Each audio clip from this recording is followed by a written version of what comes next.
further discussion? Not seeing any. All in favor? How do you vote, Councillor Baker?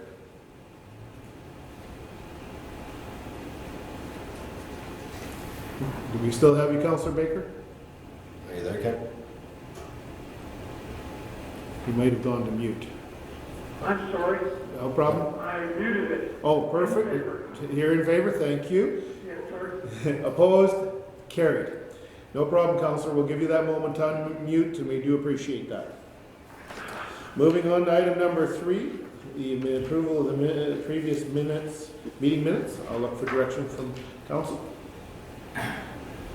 Councillor Buckingham. I move the Governance and Priorities Committee minutes dated February 18th, 2020 be approved. Seconded. Councillor Franklin. Any further discussion? Not knowing any. All in favor? How do you vote, Councillor Baker? In favor, Your Worship. Thank you. Opposed? Carried.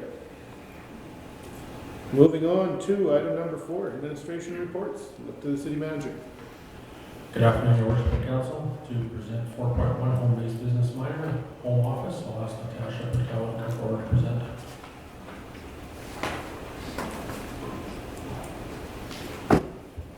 Thank you, Your Worship.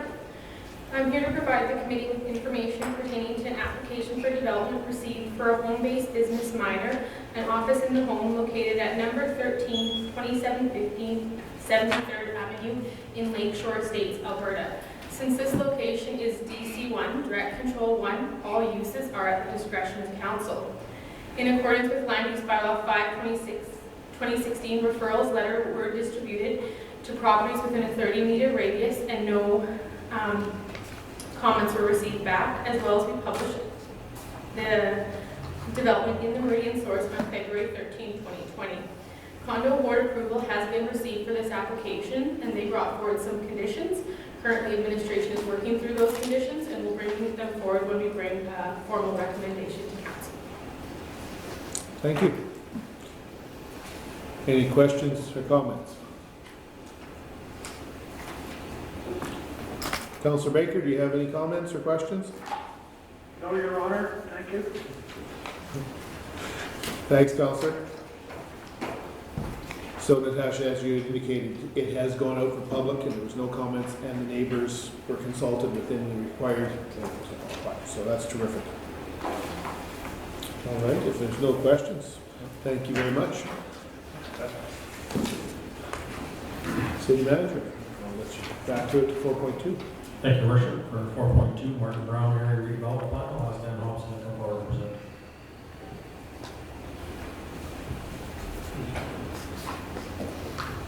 Good afternoon, Your Worship and Council. Good afternoon, Dan. So just before I begin today, I just want to let everyone know that we did have our consultant from Associated Engineering scheduled to be here today. Unfortunately, in following city procedures, we advised them not to come, so it will just be myself up here today. If there are any questions I cannot answer, or if there's more detail needed, please ask us, and we will provide that back to you in a timely manner. So I'm here today to provide an overview of the Martin Brown Area Redevelopment Plan. So just from a macro lens, looking down at the site, this is the area where Martin Brown is located, and you can see that it's basically in the hub of a residential community. The site there in blue is the Martin Brown School site, and then the site in green below is the Archie Miller and the outdoor pool. So as you can see, pretty significant green space for the residential area that it's serving. Moving into some history regarding Martin Brown, the school was opened in 1958, and we've come to learn that it was named after the long-term caretaker of the facility. It closed operations in 2014 after 56 years, and was acquired by the city in 2016 following the land swap. So an overview of the site itself, what's very important to note is that it is two distinct areas. And that'll come into play later on. So as you can see on the north side, we have the former Martin Brown School site, and that area is all fenced in. As of today, we have the parking lot separated into north and south areas. And then in the south, we have the community amenity areas, we can call it, which is home to Archie Miller Arena and the outdoor pool. And on the map, we've kind of noted the existing vegetation as well as any informal trails that are there where people have just used those as shortcuts because it's out of convenience for them. So the site in total is 4.1 hectares, and as we noted earlier, it's located in the West Lloydminster region. So after reviewing the site, the steering committee and our consultants noted a few key challenges. There's a lack of alternative community parks in the neighborhood available, as we noted. People in that area would have to cross the Yellowhead itself to get to any other major amenities. There's a need in the area to consider and incorporate existing built and natural features. The residential context of the surrounding development, it's a well-established area, and it's a mature area with already a well-established residential neighborhood, and there are transportation limitations in that area as well. It's not on a highway or in a main collectors, it is in a residential neighborhood.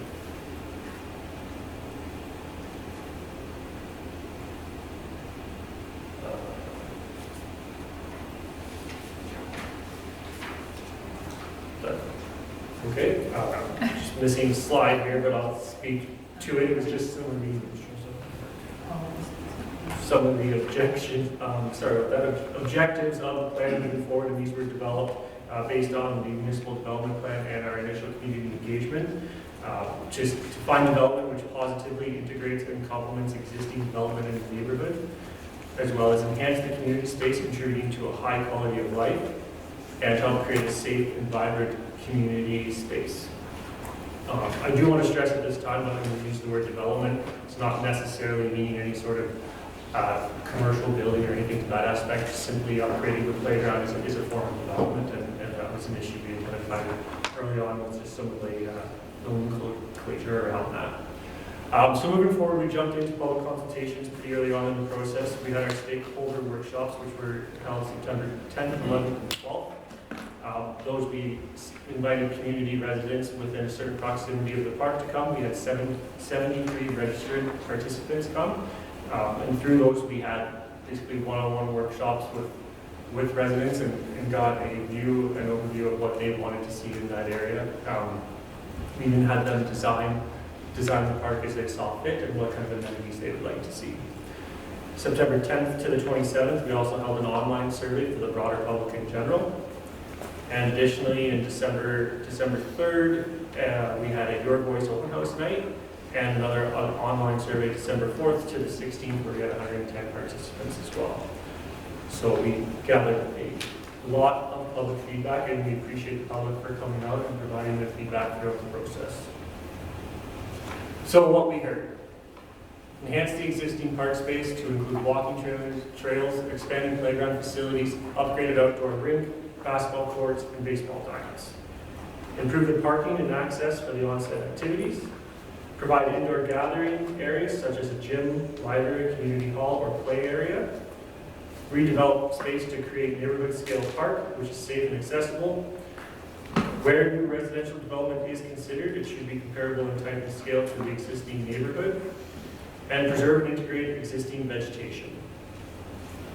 I will note that throughout what we heard process, majority of the stakeholder feedback we received was not in favor of any residential development in the area. So moving forward, and after consultations with council and more public, we've come up with these are conceptual plans. So these by no means are set in stone, and as discussed previously, any development within this area would have to be done so on its own merit at that time in the future, and also depending on financial resources.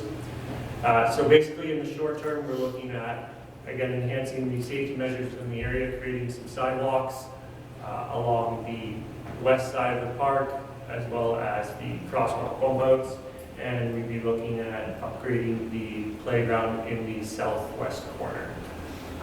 Basically from there, everything else would stay as is in the park. So here's just some examples of what some of those temporary crosswalk bump out measures could look like, as well as an upgraded playground and some sidewalk facility. Moving into the long term, we've included majority of the options that we've heard in the stakeholder feedback. It was better to add them, we felt, and then we can always remove later, because it would be a harder process to add them after this has already been approved after the fact.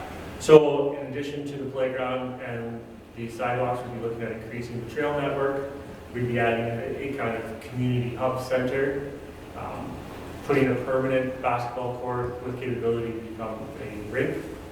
We're looking at community gardens, residential development, along with a skate park, and a upgrade to the wading pool or splash pad at the outdoor pool garden. So just some examples of what a splash pad could look like there. In the top left corner, there is kind of the double board, rink and basketball court use. Another example of a skate park and kind of a central picnic area where it's just more of a gathering area at the central hub there that you'll know in the long-term plan.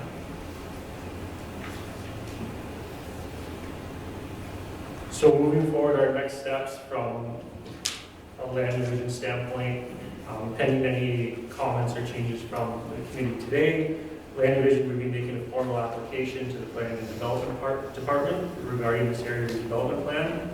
Through that process, Planning and Development would be bringing forward a Martin Brown Area Redevelopment Plan bylaw after they've fully reviewed and vetted with their own recommendations.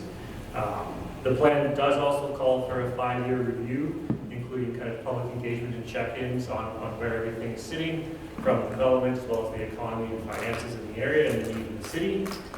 Again, I spoke to development being based on project merit and financing availability at the time, but there would be nothing hindering any development from happening today or tomorrow, if so deemed necessary by council, as well as into the future.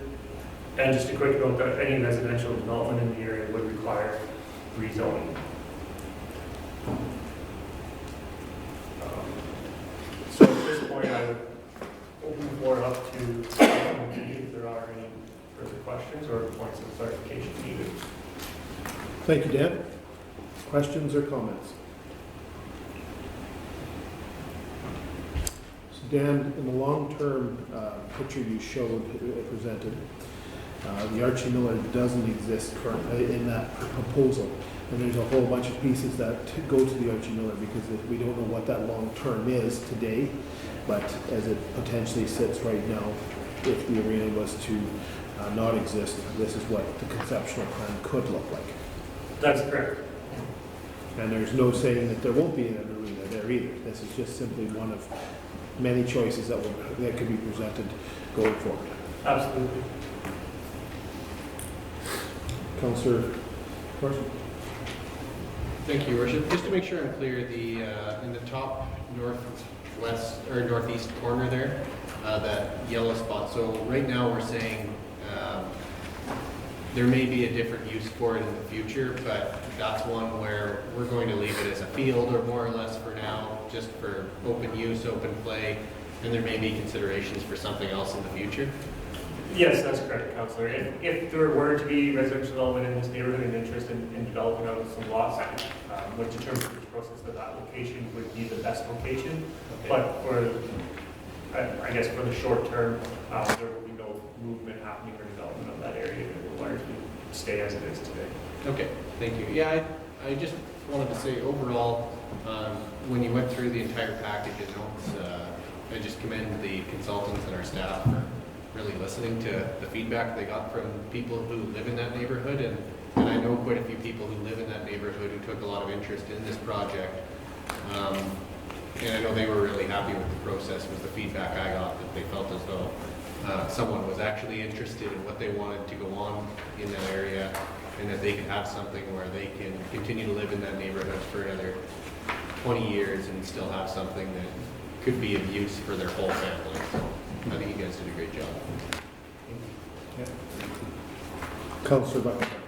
Thank you, Worship. So in our long-range planning, have we started to place an arena replacement into our city planning? Should this long-term function go the way it's going? Thank you, Worship. As part of the study we're doing on feasibility study for Civic Center and the pool, we're looking at a community rate to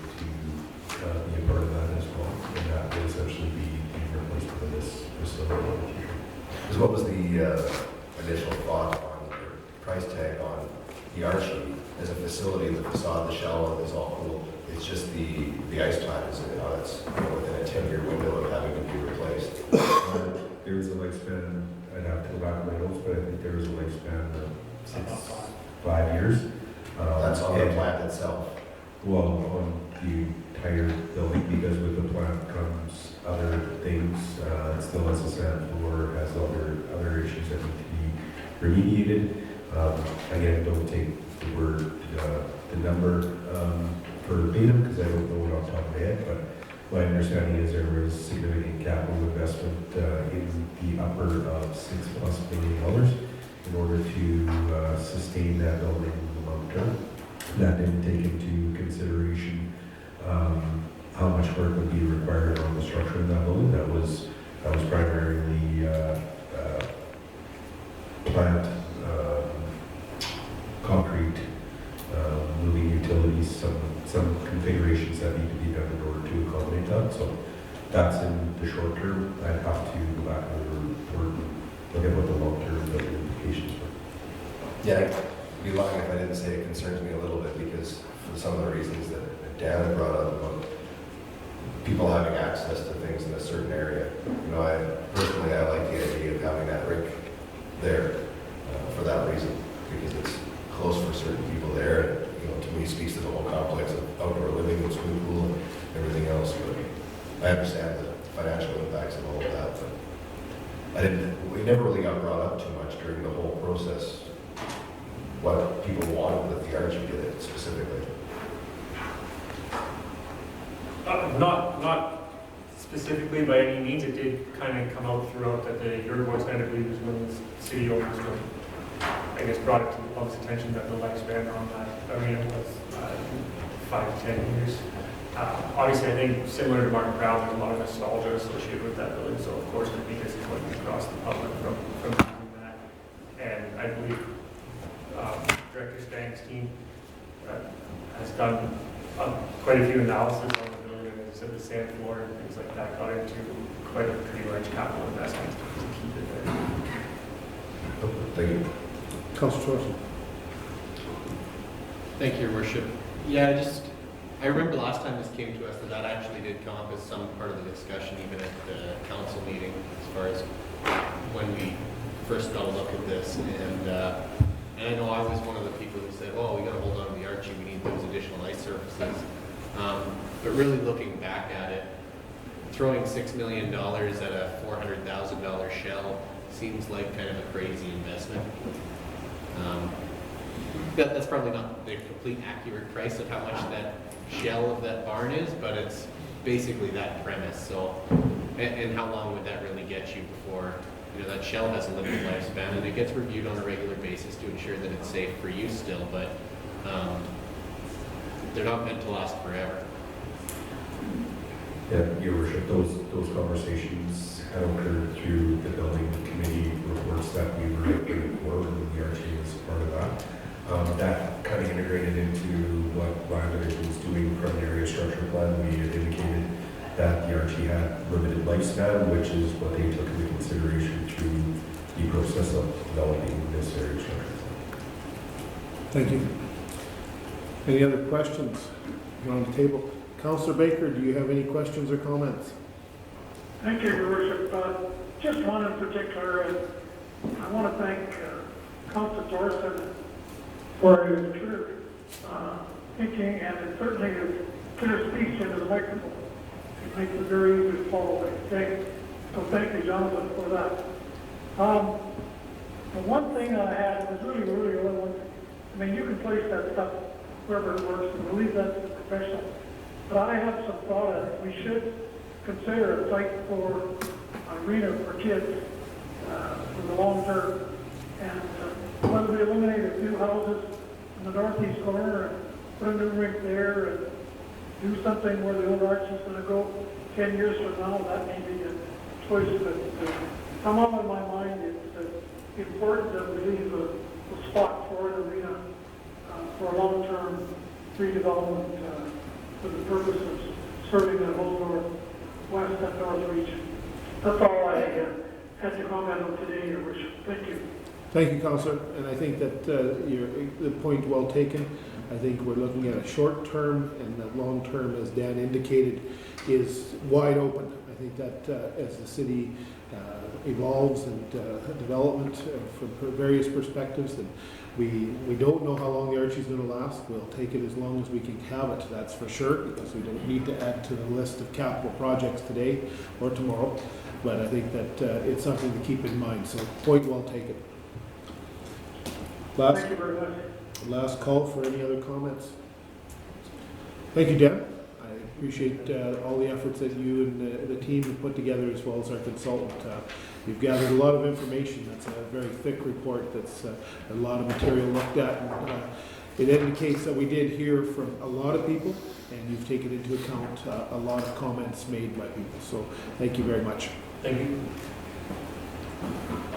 Moving on to 4.3, City Manager. Thank you, Your Worship. For 4.3, Pinty's Grand Slam of Curling Legacy Project, I'm going to ask Don Stanley to present it. Thank you, City Manager. I'll be filling in for a couple people that are missing out of my stop today, so this is the first one I'll be presenting. It's the Pinty's Grand Slam of Curling Legacy Project.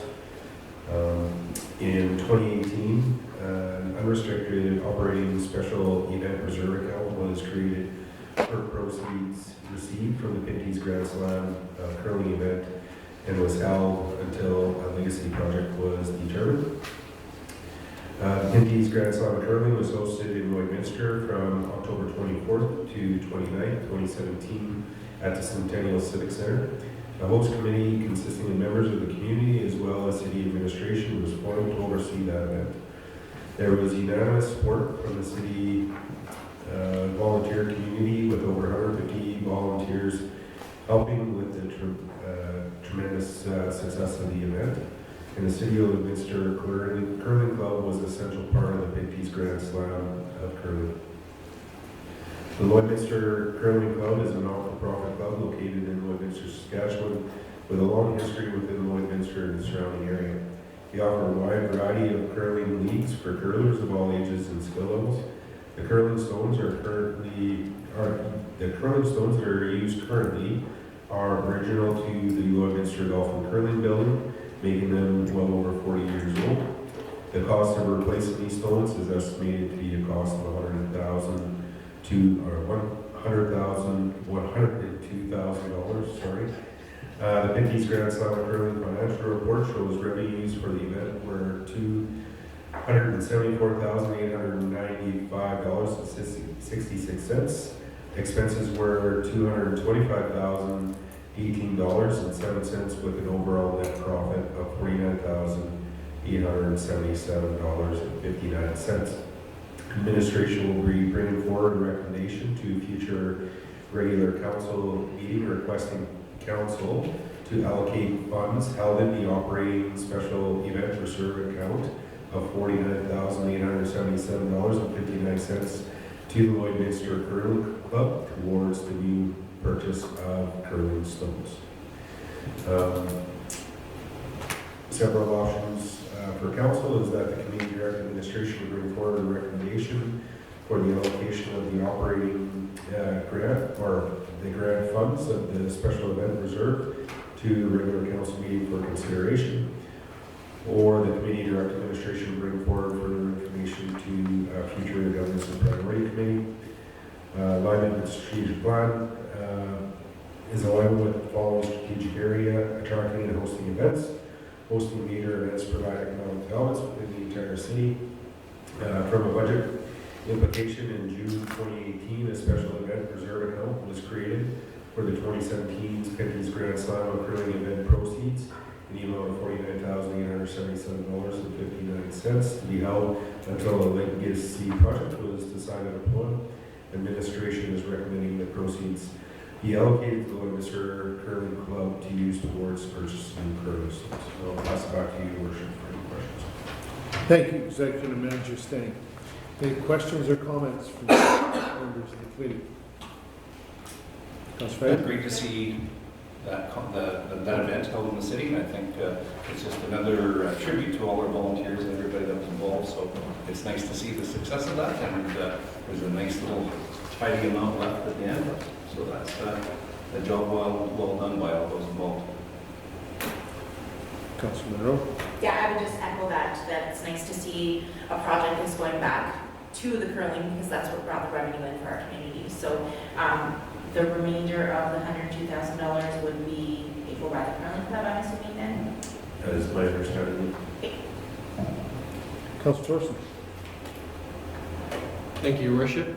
Although I'm not suggesting that anyone would spend money on anything else, but so would this be done as like a restricted grant kind of fund so that, you know, they have to prove that they were buying them or whatever the case is, or it's spent exclusively on those items and not for other things, or does it really make a difference from our perspective? Yeah, my understanding is we provide that funding to purchase new curling stones, and there would have to be some documentation in there to ensure that's where the funds were allocated. Okay. Yeah, just so that we're following the same process that we do with all kind of grant funding, I think that this falls within the same kind of realm. Again, not suggesting that anything other than that would happen, but that was, you know, my thoughts on it. Other than, you know, I think it's great that we included the curling club in kind of figuring out what to do with these funds, because if there's a group that, you know, knows what the best use would be for our local club, that's the group that would know to help grow the sport in our community. So it's great all around. I would certainly echo the same comments, Councilor Thorson. I think it's very important that they get put to a good use, and I think the new stones would be a good use, but I think, again, as the keepers of these funds on the public side, just needing to make sure that the curling, and I believe, that, again, best of intentions, and sometimes those, from that perspective, just to ensure that we follow through from our due diligence on our side would be that the curling club would provide receipt of said stones as the money was being forwarded. I'll make sure that Director Turcotte bring that information back when we bring it to council for consideration. I'll make sure he has information as to how these funds would be allocated and when and where the other funds are coming from. So I'll make sure that information comes forward to the council. Thank you, Executive Manager Stein. Any other comments? Councilor Baker, did you have any questions or comments? No, Your Worship, other than, I think it's a great idea. All expenses are covered. We have $50,000 left to help the curling club out. It's been there for 30 years plus. I would think by now, that's a good idea. Great, thank you. Thank you. No other questions? Excellent. Thank you, Executive Manager Stein, for that update. Moving back to the City Manager for 4.4. Thank you, Your Worship. For 4.4, Lloydminster RCMP quarterly update, I'll ask Inspector Lee Droppman to come forward and present. Good afternoon, Your Worship and Council. Good afternoon, Inspector. Good afternoon. Thank you for allowing me some time to speak today. I'm just going to go through some of the goings on at the Lloydminster RCMP detachment over the last number of months. I'll give a human resources update, and then I'll go through some of the stats for the end of the 2019 calendar year and kind of the beginning month of the 2020 calendar year. And then we'll go into our where we're sitting with our strategic priorities for this current year. The RCMP works on a fiscal year basis for strategic priorities, so we're developing our priorities for the next fiscal year effective April 1st as well. So we'll give a bit of an update as to where we're at with that process too. So we'll go through some human resources updates right now. So Lloydminster Detachment overall has 50 regular member positions, that's 50 police officer positions. Currently right now, we are running one hard vacancy, meaning that that position is vacant. We're running 3 soft vacancies, meaning that positions are occupied. However, for a variety of reasons, whether it's due to illness or some other type of leave, the person is not currently working in that position, but the position is filled. We also have 2 members currently on modified duties, doing light duties and things of that nature, so not operational on the road policing. We have 4 members who are awaiting transfers in. By and large, lately that has been newly trained members straight out of Denver Vision, our RCMP Training Academy, coming into the police service here. And we have 3 members awaiting transfers out to other duty locations. We're also currently, one of our school resource officers is coming to the end of his term in that position, and so we're going to be transitioning that member back onto a general duty rotation and advertising for a new, we have already advertised for a new school resource officer for the fall of 2020. Moving into our statistics, I'll go through the year-end 2019 overall. What's shown there is the 5-year trend for the various crime categories. This isn't an all-exhaustive list. It gives you the basic highlights of the key areas of criminality in the community. So for persons crime for the year ending 2019, Lloydminster RCMP Detachment had 893 persons crimes. That's up a little bit from 837 the year before. When it comes to property crimes, we are still trending upward a little bit. We were actually set to see a reduction of about 1%, but overall, at the end of the calendar year, we actually came up with a little bit of an increase of about 39 occurrences overall. With respect to other criminal code, that's anything that doesn't fit into our persons or property crime, things like causing a disturbance or some of the weapons offense categories, things of that nature, would fall into other criminal code, and we're trending a little bit upwards there as well at 2,165 for the year end. With respect to our total drug enforcement, that includes drug trafficking files, drug possession files, we're sitting at 207, which is down from 282 the year before. Our motor vehicle collisions were even at 840 with the year before that, but overall, over the last 5 years, we have seen a downward trend in the totality of our motor vehicle collisions. That includes our fatal motor vehicle collisions and our injury motor vehicle collisions as well. With respect to provincial traffic, we are down slightly at 2,549 compared to 2,679 the year before, calendar year before. And then criminal code traffic, so that would be impaired driving, dangerous driving, things of that nature. We had 377 of those occurrences in 2019 compared to 338 the year before that. Can I ask you a question there, Mr. Richard? Sure. Are the provincial traffic and criminal code traffic numbers down due in part to our peace officers taking on some of those calls, or is that incorporated into these numbers? I know peace officer numbers are not. Neither is K Division Traffic Services out of Vermilion or F Division Traffic Services out of Maidstone either. These are solely the total number of occurrences. Now it's important to note that these are not necessarily charges. It's the number of calls for service related to or occurrences generated in those categories as well. So these numbers are most likely up in the city, down for you. Very likely. Thank you. Not knowing the numbers of the other departments, of course. I'll also give a bit of a run through. This is our statistics as at January 31st, 2020. I unfortunately didn't get the February numbers in time for the presentation for this. So currently right now in the various categories, we're sitting a little higher in persons crime at 104 occurrences compared to 84 the year before that. Persons crimes, we're sitting at 332, so we are trending upwards there a little bit as well, compared to 287 the year before that. Other criminal codes, so like I said, that catch-all for anything that's neither persons nor property, we're at 223. Drug occurrences, 17 in January compared to 13 the year before that. Motor vehicle collisions, we are sitting at 2 above where we were this time last year at 81. Provincial traffic occurrences at 206 compared to 104 the year before that at the end of January. And then criminal code traffic, we're sitting at 35 at the end of January compared to 33 the year before. It's important to note that we're very early days into the year. There's a whole host of factors, including the current situation with COVID-19 that could have a significant impact on some of these numbers going forward as well. So this is kind of a window into what's happening right now, so we can be aware of the trends and take that from last year's numbers and build some plans moving forward as well. Hopefully by the end of the end of March, when that report comes out in April or early May, you'll have a better idea over a quarter rather than simply just 1 month. Absolutely, yeah. And so as the year progresses, the numbers kind of show a clearer picture of the actual situation. Thank you, Inspector. I'll give you an update as to our quarter 3 for detachment performance plans. These are the priorities that we're focusing on for the current fiscal year, so that'd be April 1st, 2019 to March 31st, 2020. One of our priorities was community engagement. And so structured and unstructured community engagements is what we were measuring.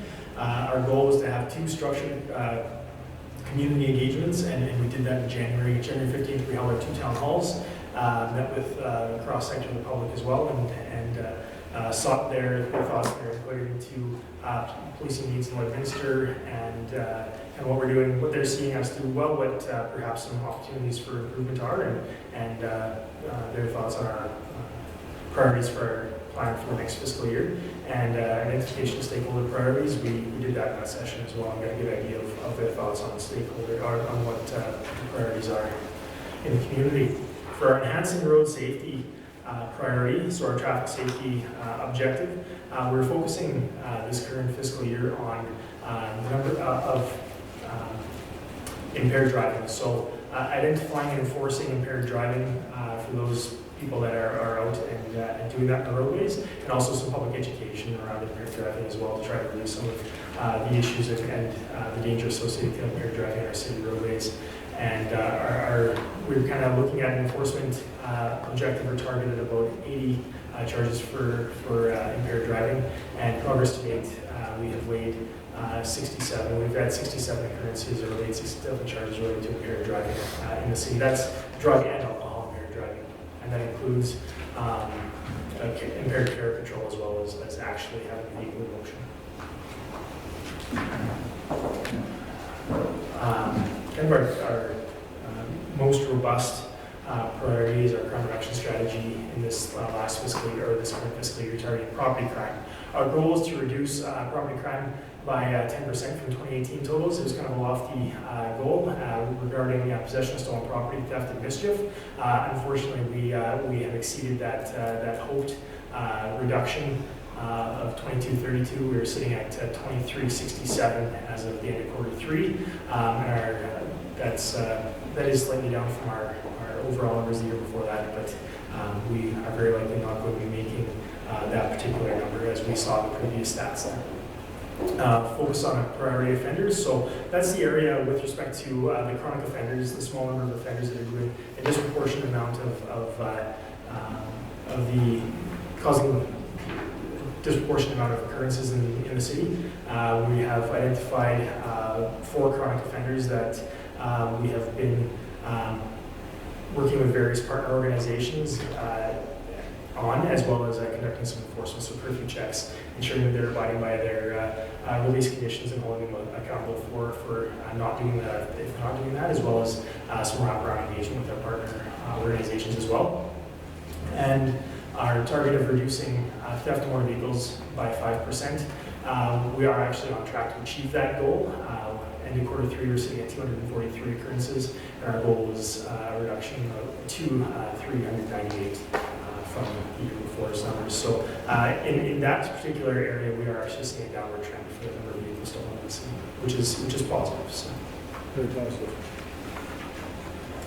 So now I'll present the draft plan that I've formed a strategic planning committee so we can get together and look at the data, look at the results of our town hall meetings, and what we're hearing from the community, and create some objectives and a plan moving forward for this fiscal year. So I'd appreciate any input that your worship or council may have on this. This is a draft plan at this point in time to be put into place by April 1st. So the first area that we're looking at, very much like last year, is our crime reduction strategy, looking at kind of 5 key areas: reducing property crime, focusing on break and enters, which we saw trend upward in last year, as well as still focusing on theft of motor vehicles. Enforcement related to reducing drug trafficking and the impact of local crime groups. That is a key theme that was developed through our town halls, was that there is underscoring a lot of our issues is the prevalence of drugs and some local crime groups as well, especially violent crime relating to that. Again, focusing on offender management efforts, both from an enforcement and a wraparound standpoint as well, recognizing that there are underlying factors at play at at the root of most criminality and social disorder behavior, as well as enhancing our partnerships, so addressing criminality outside the scope of enforcement as well. And of course, public awareness and education with respect to getting the word out as to what people can do to protect themselves and their property and make their properties harder targets for criminality and reduce the probability of victimization that way as well. Community engagement, recognizing that we need to be in tune with what's going on in the community and hear their voices. We're going to be developing a more robust media communication strategy, both from a traditional and looking at some of the social media aspects as well, in conjunction with our partners, focusing on crime reduction, as well as I'd like to hold another couple of town hall meetings as well to provide updates to the community and get, again, solicit their feedback on policing needs in the city, as well as informal presentations to enhance public awareness and education. So if we have groups that are looking to get some information out to the various residents or organizations, developing presentations with those groups aimed at their particular issues. Councillor Buckingham. Thank you, Worship. Inspector, that's one of the things that I heard loud and clear at the town halls was, why are our RCMP not putting out more information to the public? Just what we've done in the last week or month. What kind of enhanced communication are you looking at within that? Because that was loud and clear. Just that, actually, just what we heard at the town hall meetings. We're looking at working with our local newspapers to do a weekly police blotter so we can keep people informed as to what's going on in the communities. Maybe looking to some of our radio and TV broadcasters as well to see if we can get some key messaging on there and kind of make our presence stand out a little bit more in the community. So taking that feedback from those sessions and integrating that into our practice. Yeah, it sounds like a great idea. The community's begging for that information. Yeah. So glad to see you guys making that a priority, so thanks. Absolutely. And again, Inspector. No, I guess we're not quite done, but just as a comment, although you don't actually use the same terminology that I'm familiar with, but it sounds like you're very much doing that hub model of enforcement where you're actually working together with other groups and agencies and trying to treat some of these offenders even as though there's a social issue that's underlying it, whether that be addiction or mental health issues or something along those lines, and helping them get the help that they need so that they don't continue to offend and go down an even worse path. That's my understanding of what you're describing within your crime reduction unit, and I think that that's great. And even from my perspective as a city councillor, knowing the amount of contacts as kind of a KPI that you'd present, I think is a good one to say. We've had interactions with these groups to help with offenders and things like that, because as we're in a pretty awkward spot as far as our economy goes, and it's hard to say whether or not things are going to get worse right now before they get better. So knowing that the RCMP is doing that is going to be extremely helpful to our community. And there's a lot of people out there who may do some irresponsible things when social pressures are getting to them. So it's great. Thank you. appreciate that. Thanks. Councillor Hill.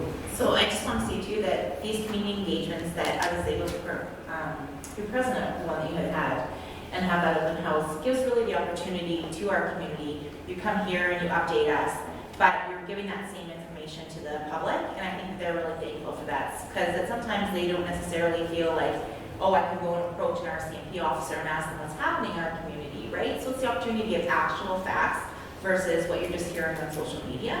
So I really commend you guys for taking that step. I know it's a lot to put yourselves out there and potentially be at the vulnerability of the public, and not everyone's going to have nice things to say. So, but just having that opportunity for our public to engage with you and let you know what you're doing to be proactive and getting ahead of the curve is great for our community. So thank you. Appreciate it. Please carry on, Inspector. Absolutely. Looking at moving forward as well on our traffic safety objective, enhancing the safety of our roads here. For the next fiscal year, we're going to be focusing on distracted driving in the community, recognizing that has the potential to cause significant issues and including collisions, injury, or worse on our roadways as well. So some targeted enforcement geared towards distracted driving on both sides of the border, as well as public education regarding road safety, particularly distracted driving as well. There are some tools that maybe we can engage with the youth on as well, with respect to really getting the message across as to why distracted driving is and can be a problem.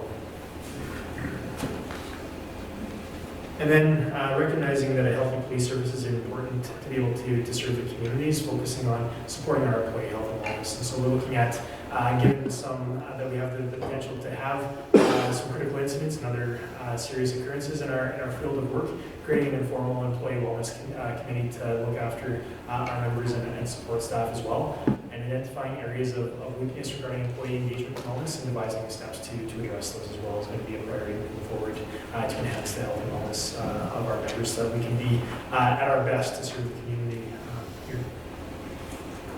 And I'll give a bit of a brief update on the School Resource Officer Program, which up to this point has been and continues to be a very valuable thing. Now that there's some question as to the remainder of the school year, we'll have to see how that looks. But up until this point, it's been a very effective program. I know Constable Siddell and Constable Hagel have both been active in their various schools in the public and Catholic school divisions.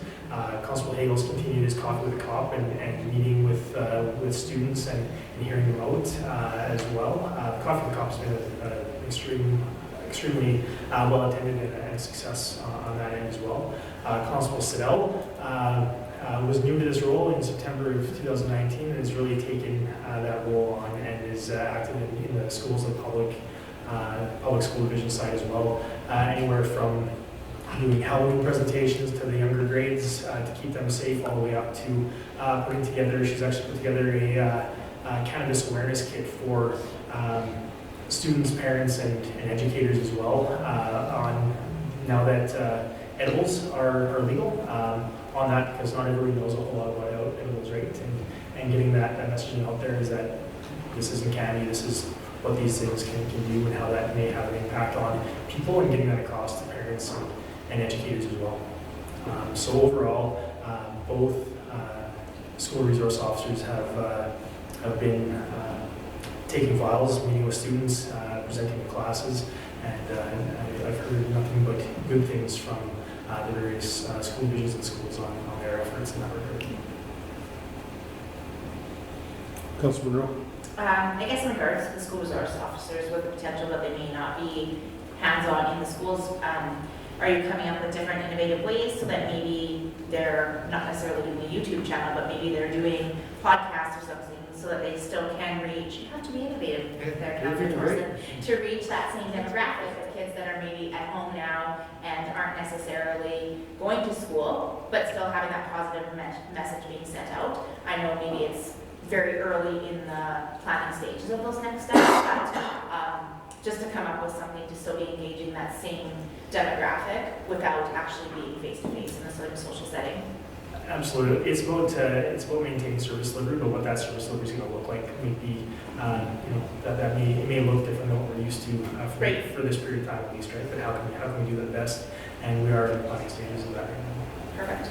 Thanks. Excellent. Councilor Fagan? Overall, with cannabis now being in its second year, has it had any negative impact as far as any of the stats that we've got there? And how has it been overall as far as the detachment goes? Has it been an issue, or is it? Overall, I would say that we're not seeing any remarkable changes in behaviors about the cannabis legalization. Nothing significant that I'm aware of, at least, as far as changing people's behaviors or patterns or anything else. Great. Councilor Thorson? Thank you, Your Worship. Thank you, Your Worship. No, I was just going to say on the School Resource Officer Program, I know that I definitely got good feedback this year from my 6-year-old, and more or less the School Resource Officer Program helped kind of fix a mistake I made when he was a little younger, when I told him if you do that, you're going to get arrested and go to jail. And potentially, I made him think that cops were someone that you're supposed to be, afraid of or whatever. But I think the School Resource Officer Program fixed my error that I had made a year prior, and now he thinks that RCMP are there to help you, and they're there, and you can trust them, and you can go to them if you have an issue. So, it seems like a small thing, but I think that that's a pretty big deal. That even at that point, he probably had the wrong idea of what the role is, and this program fixed it. And I think that in the long run that'll pay off. Absolutely, I appreciate that. It's about making those positive connections with youth and putting a positive face to the police officers, because not everybody, when we're at the door, is there for a positive thing, right? So it's about making those positive connections where we can. Absolutely. Councillor Baker, do you have any comments or questions for Inspector? No, that's fine, Your Worship, thank you. Well, Inspector, thank you very much. You've got some numbers there, and we'll hope that we see crime start to trend down rather than up. Certainly 2019 there were some numbers that always leave us concerning, or certainly myself, and I think that the work that your detachment does and the team that you have is muchly appreciated by the community. We know that it's challenging, but certainly appreciate you rising up to it. I appreciate seeing the numbers of members present, because that's been a discussion point for us from that perspective, because the community is looking to have the maximum law enforcement present that we can have to ensure that safety, as well as dealing with the challenges of crime. Now, that's only a portion of the problem, but we will get into that discussion at this point. But do appreciate you coming forward. Thank you very much, and we'll look forward to hopefully that next quarter, or the end of the first quarter, and see what, because then we move into a different season again, and go from there.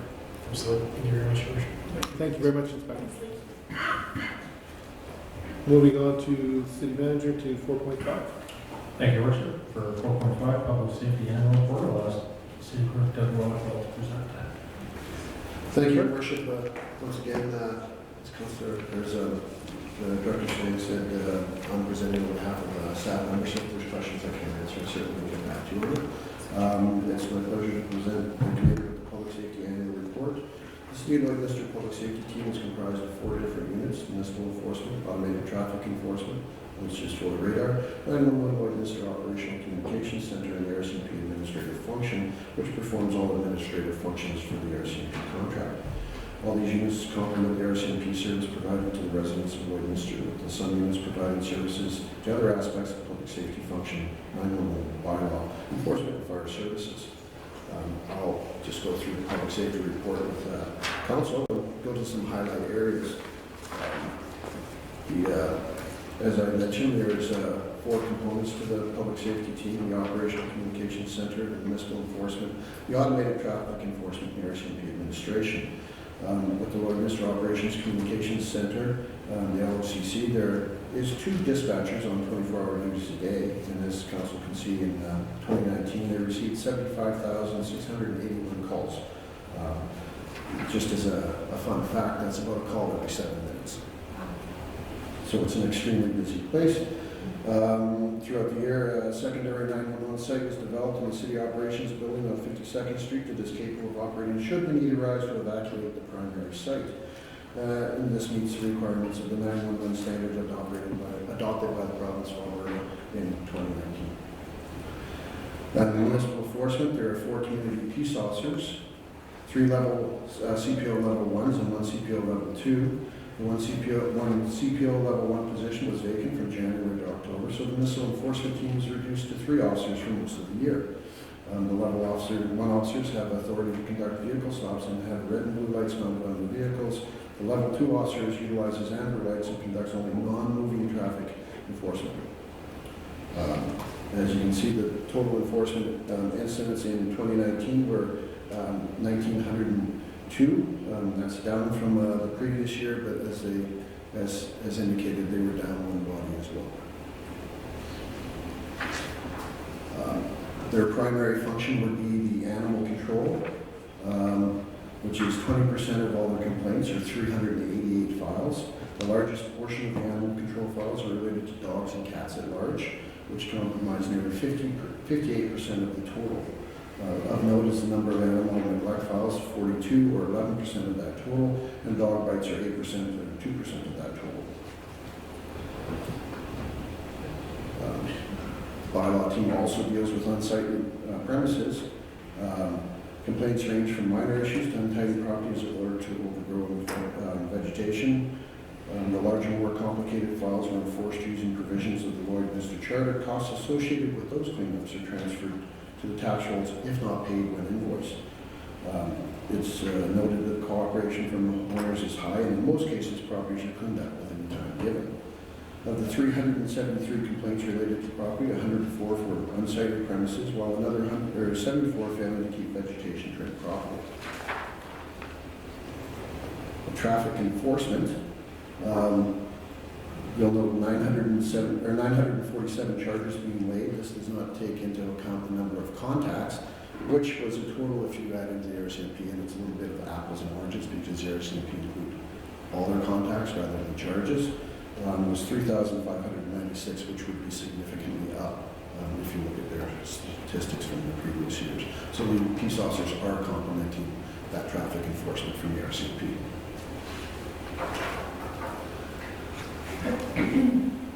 Broken down, if you look, you can see the number of bylaw tickets issued pursuant to Saskatchewan Traffic Safety Act and Alberta Traffic Safety Act.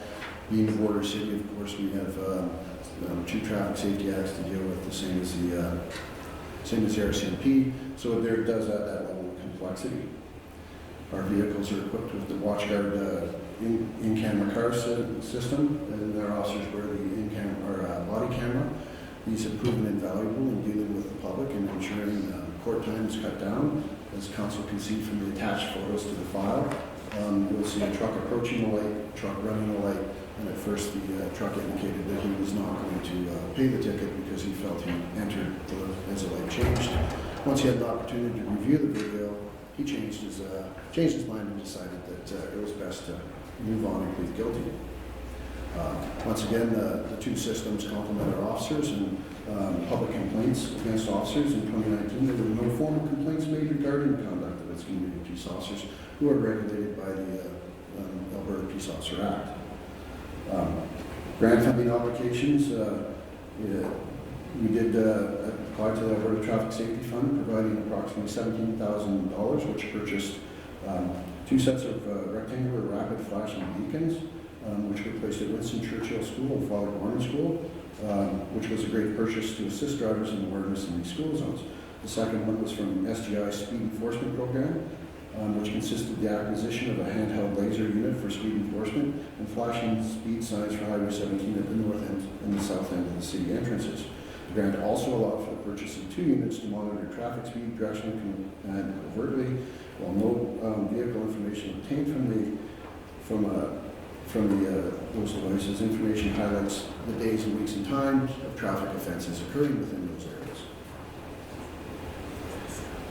The automated traffic enforcement for the city, there are 46 zones within the city, and it's important to note that the city, when they took over the services, did not opt to do intersection enforcement. We only do speed enforcement, which will, when we look at the number of tickets issued from the preceding 2 years, you'll note that the contractor issued quite a higher level of ticketing. Those are attributed to intersection enforcement. In 2018, as our program took a little while to get rolling, you'll see that there was less enforcement. In 2019, you'll see that we issued 5,241 tickets in relation to full enforcement. As I said, take any questions from the I'm prepared to take any questions from the committee. Thank you, City Clerk. Questions or comments?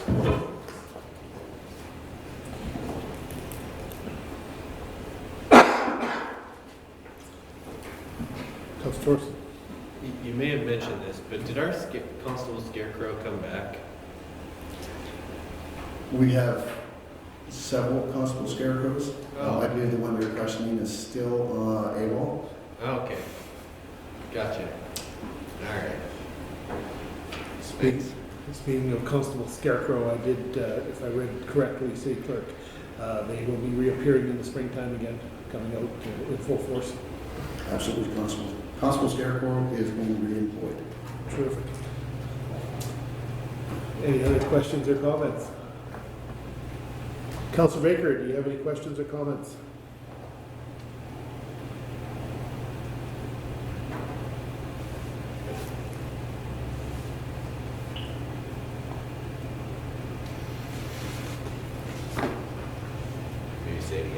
Councillor Baker, any questions or comments? I'm sorry, you're breaking up for you. Did you have any questions or comments, Councillor? Oh, I'm good. Okay, thank you. Thank you.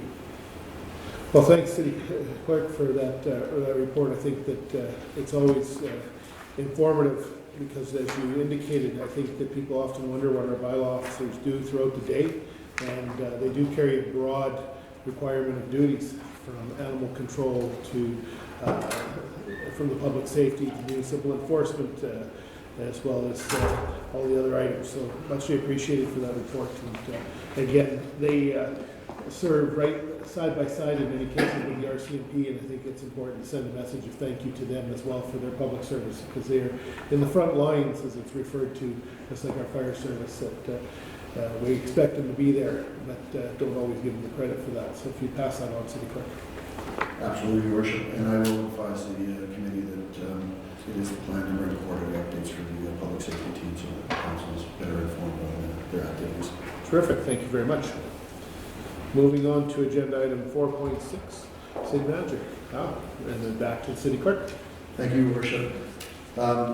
This item is the Vic Juba Community Theatre Agreement. It is to provide the community with information on the tri-party agreement with the Vic Juba Community Theatre. The background of this is the lands of the Vic Juba Community Theatre are located on 2602 59th Avenue and are owned by the Lakeland College. The City of Lloydminster currently owns the Vic Juba Community Theatre and has delegated the care and control of that asset to the Vic Juba Community Theatre Board. On July 26, 2000, an order in Council 288-2000 was passed by the province to approve the lease of the land to the city. On April 15, 2019, an order in Council supplementary document was passed committing the parties to enter into a tri-party agreement. All three parties have worked collaboratively to develop this tri-party lease agreement. In the leasing agreement, all parties agreed to form an operations committee. This committee shall meet a minimum of once per annum to discuss further operating roles and responsibilities that may execute the additional tri-party agreement. The objective is just to provide Council with the information that we have reached this agreement, and I can advise Council that both the Vic Juba and the college have signed their formal agreement, and the city will be entering into that as we move forward. Back to you, Your Worship. Thank you, City Clerk. Any questions or comments for? Not seeing any. Councillor Baker, did you have any questions or comments? No comment at this time, Your Worship. Thank you. Thank you, Councillor. Well, thank you, City Clerk. That's, again, some outstanding that is now tidied up and gives us some further direction for the Vic Juba. So thank you very much. Moving on to agenda item 4.7. I'll look to the City Manager. Thank you, Your Worship, for 4.7, uncollectible utility account write-offs. I'm going to ask Executive Manager Don Snag to present. Thank you, City Manager. Before you is the uncollectible utility accounts write-offs. City of Lloydminster issues invoices to recover costs incurred for providing certain services. Some of these invoices become uncollectible for a variety of reasons. In prior years, the city recorded bad debt expenses as 80% of the accounts aged over 90 days. For this reason, the city has already made an allowance for doubtful accounts. The attached list contains 400 utility accounts that were closed in years 2015 and 2019 and represents unallocated accounts up to November 2019. The total attached list has a value of $149,699.78. The collections process for the water distribution is as follows. First, accounts with final balances of $10 or less are not pursued by internal collections. They are written off with council approval. Point number two, accounts with balances greater than $10 are first pursued by internal collections. The water department tries to collect the account holder to discuss their outstanding balance and to make payment arrangements. And number three, where internal collection efforts are unsuccessful, accounts with final balances greater than $50 are sent to an external collections company. If the collection company has not been able to collect on an account within a year, the account is requested to be written off with council approval. While using an external service has improved the city's collection of aged receivables, there are accounts each year that are uncollectible. This can raise due to individuals or corporations moving with no forwarding address, or the debt not having significant assets to cover their debts. It should be noted that moving accounts received through the write-offs does not prevent the city from pursuing collection activity on the account later if a new contact information becomes available. Furthermore, if that business individual applies for utility service in the future, any unpaid balance from the previous accounts are to be paid in full prior to issuing a new account, with the exception of business individuals that have filed for bankruptcy. Accounts receivable, like cash, is considered an asset to the city as it is converted to cash once collected. The writing off of uncollectible accounts received is necessary so the assets are accurately portrayed in the city's financial statements. By not removing amounts that are deemed uncollectible from the accounts receivable, the financial statements would overstate the amount of assets held by the city. Breakdown of utility revenues by year is in the list there below. Total revenue from 2015 to 2019 inclusive is $56,897,699.09. The aged account write-offs are a small percentage of the revenue, on average 0.152% of the 2015 to 2019 utility revenue.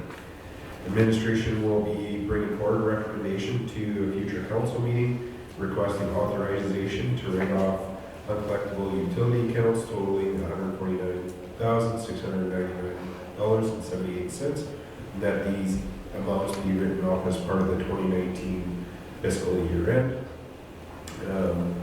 Options are that committee recommend administration bring it forward to a regular council meeting, or that committee request more information brought back to a future GPC meeting.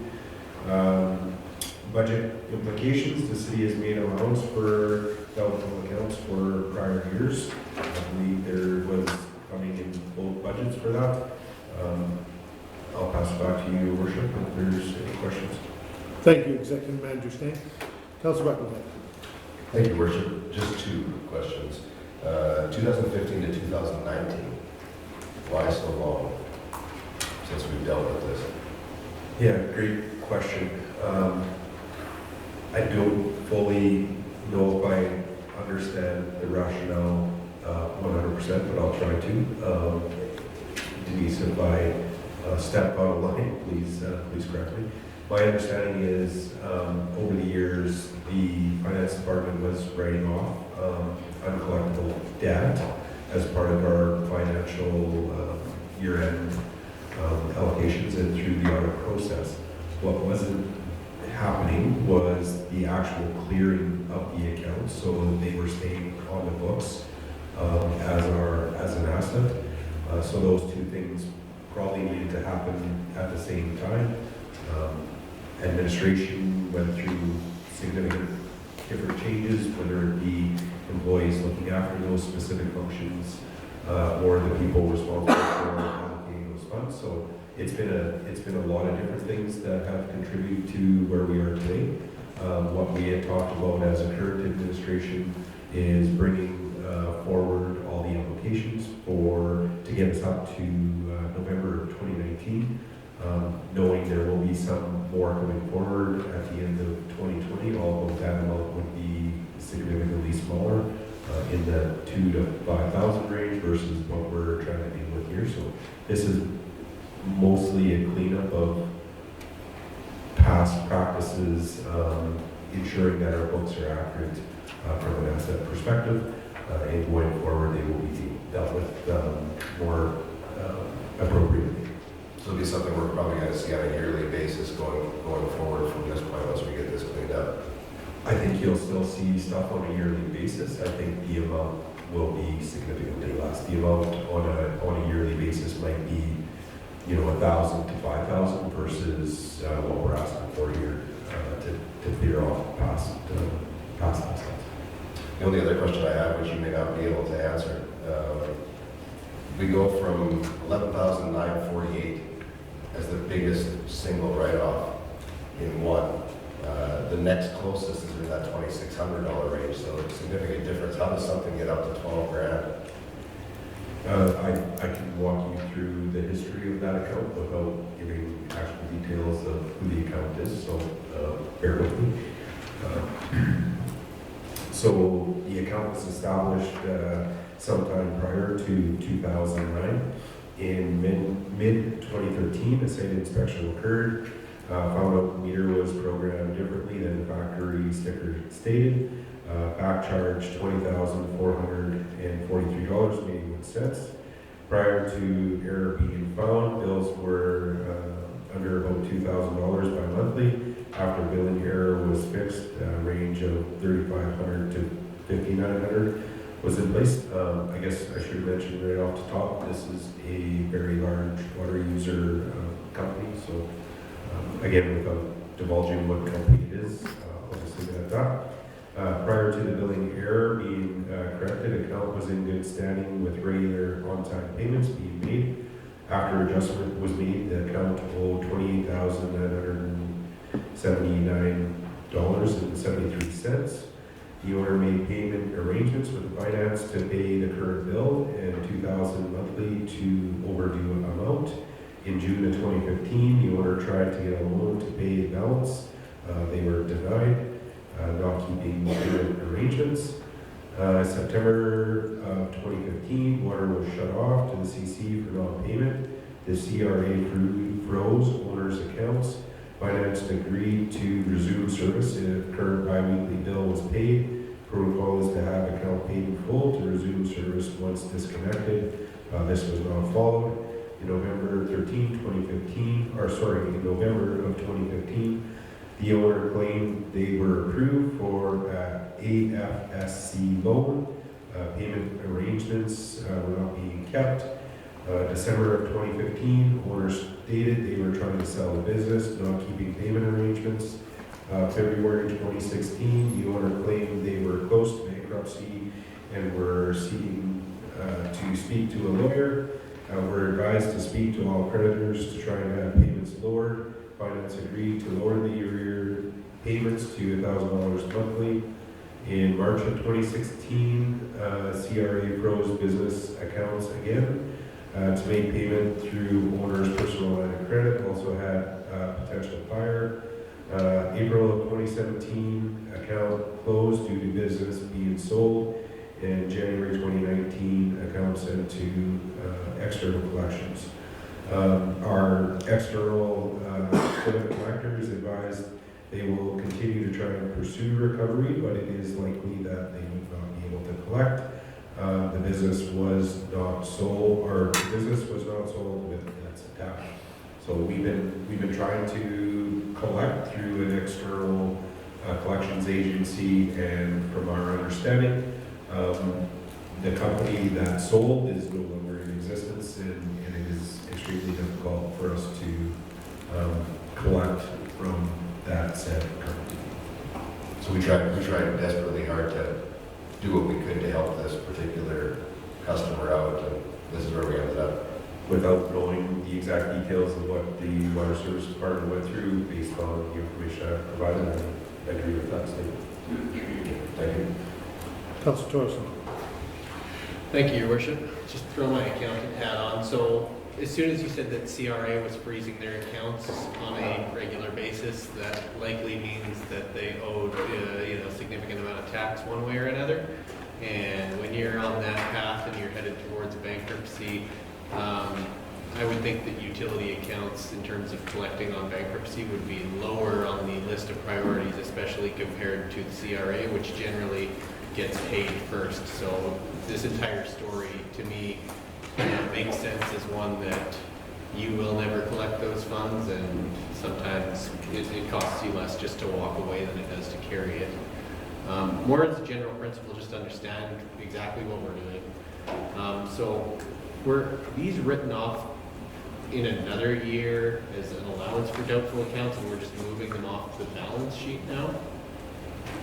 So is the expense actually being recorded, or was some of these the expense recorded in a prior year?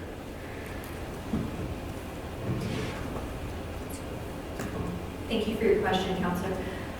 What we typically do with the year-end process is we record an amount for bad debt expense with a credit to allowance for doubtful accounts in the amount of 80% of anything in accounts receivable over 90 days. Right. So we book that entry at year-end. As an estimate. Yes, to just ensure that we have the net realizable value of the accounts receivable. What we then do is we don't actually remove that from the customer accounts until we have approval from this council. Got it. So the reality is, this is, it's an expense in a way that, depending on the specifics of over time, what you've actually collected, what you haven't, we've already actually seen the expense for it. This is more true recognition that we are taking this off the accounts receivable listing. It no longer exists. But in a way, it's already been pulled there. We've already expensed that amount and said, we didn't get that revenue, we're reversing it off our books. So this is more just a bookkeeping entry to say, all right, we're never getting these ones, so let's take them off the list. Correct? Yes, that's right, Councillor Torsten. Thank you. I love Councillor Torsten's bookkeeping language. It gets me lost, but it's all good. I understand it. Our accounting department understands it as finance from that perspective. From the perspective going forward, will we then basically hopefully be 1 year, if I can use the word behind, as an example, in 2020, if we do this now, in 2021, the Council of 2021 will deal with any remaining 2019, and then moving forward, it'd be 2022 would deal with 2020. Is that the intention of finance? Yes, it is.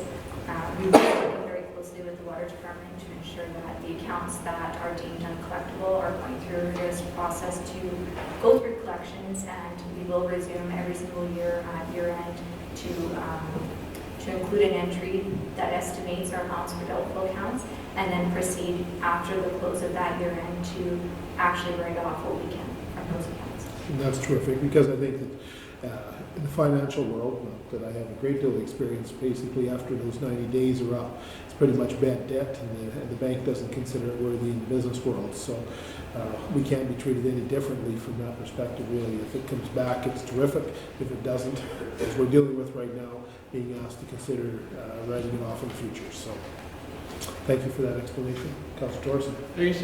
I just have one other comment, and that's just 0.152% of sales is an extremely good recovery rate by any standard. Now, does that include the bad debt estimate that happens on an annual basis?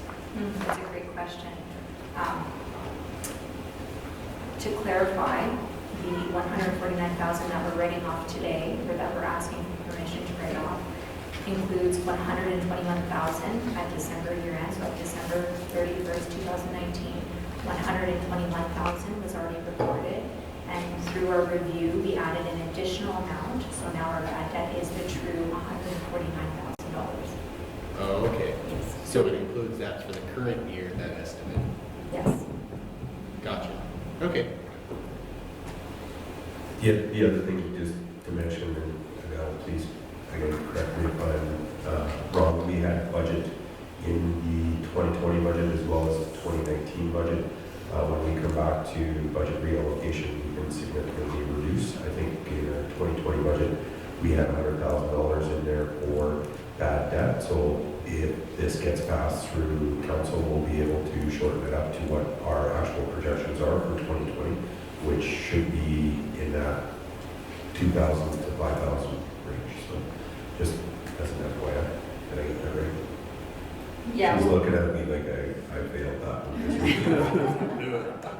To clarify, we'll be reviewing the estimate and ensuring that we report that debt on a regular basis and ensure that it is representative of 80% of accounts over 90 days.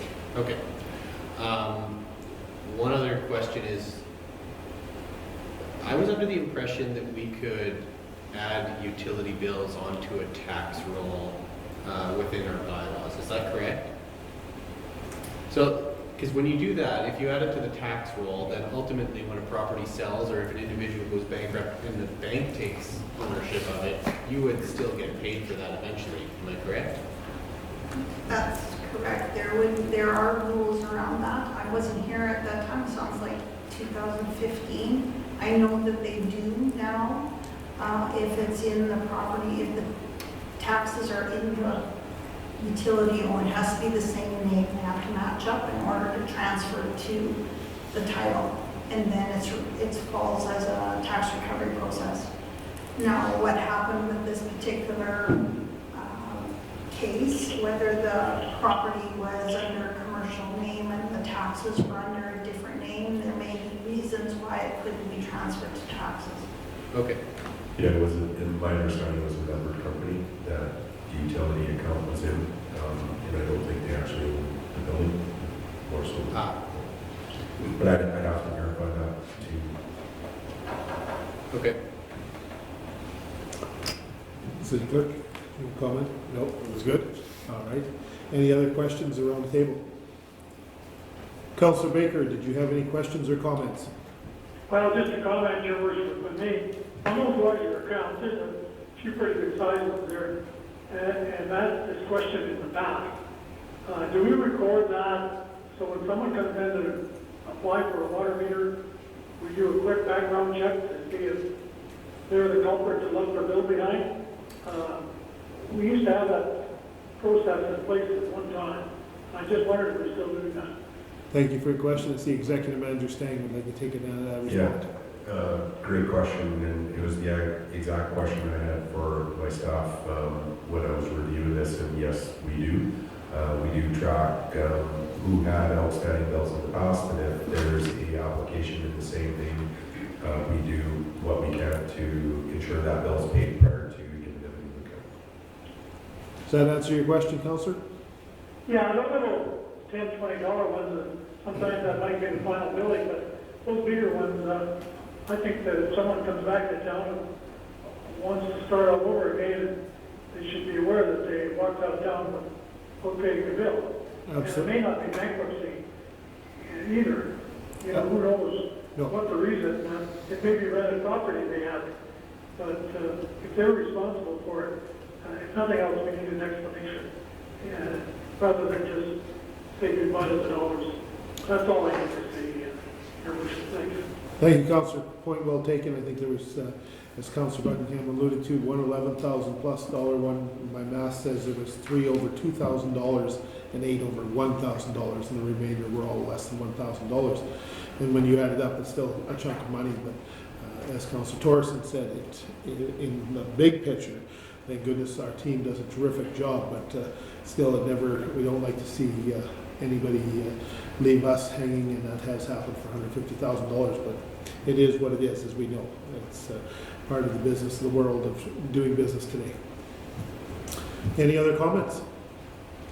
Thank you, Adele, for coming up and answering those questions. I would entertain a motion to take a recess. I will make that motion. Councillor Monroe, seconded by Councillor Fagin. Motion to take a 5-minute recess. All in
session. Councillor Buckingham, motion to return, seconder. Councillor Torreson, all in favor? How do you vote, Councillor Baker?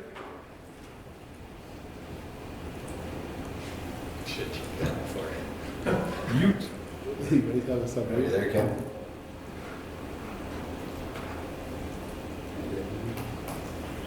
There he is. Sorry, I was on mute. No problem. Just to vote to come back I'm in in session. favor. In favor, thank you. Opposed? Okay. Carried. That's where we're going to go. This is the delayed cycle. All right, thank you, council and administration. Let's get back to it. I know, we're voting. On to item number 5, governance and priorities matters. 5.1, I'll look to the city manager. Thank you, Your Worship. For 5.1, rezone medium density residential R4 district to row house residential R3 district, land use bylaw 5, 2016 amendment. I'll ask Natasha to come forward and present.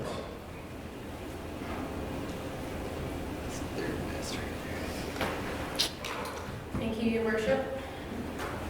I'm here to provide the committee with information pertaining to an application submitted to amend the land use bylaw 5, 2016 to redistrict the said lands in Wallacefield, Saskatchewan from R4 medium density residential to R3 row house district. Administration has initiated the 21-day referral period and circulated referrals to adjacent landowners, external agencies, and internal departments. There was a correction to make here, just because when we submitted the report, we still have not received a site plan and elevations from the developer. However, we have requested that information and will present it alongside first reading. All future development of the site will be required to comply with the provisions of the land use bylaw of the R3 district should this amendment be accepted by council. Before turning it over to council, I can give some context to the site.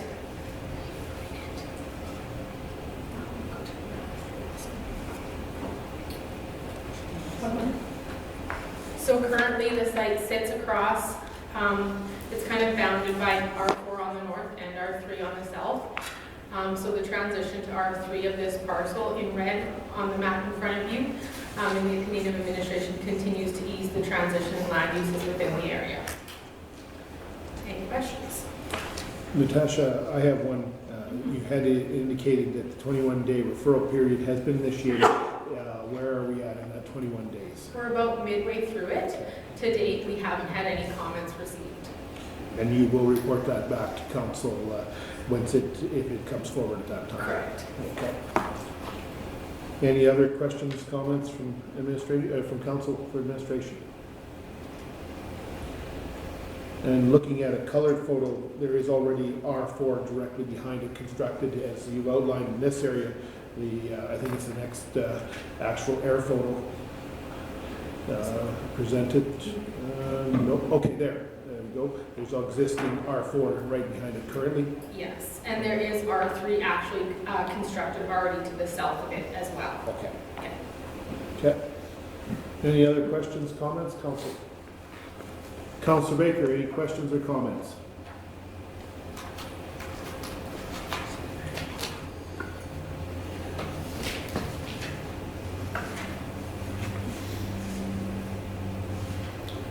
Councilor Baker?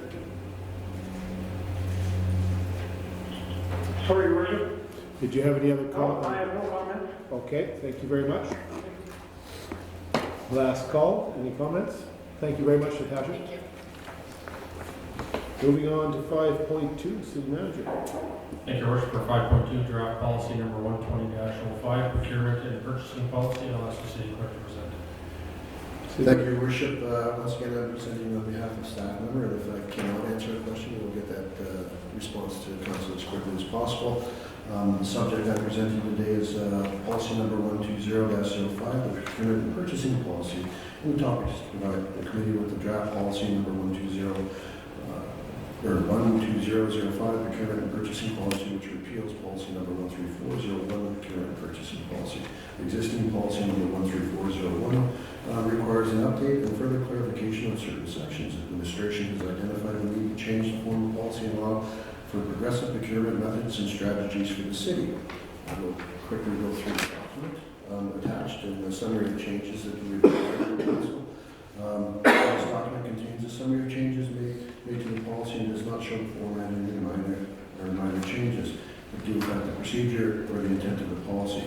that don't affect the procedure of the intent of policy. Additionally, these changes to the procurement document has been created to help guide administration through the procurement process. So some of the new definitions are regarding to best value buying or integrated project delivery and qualifications-based selections.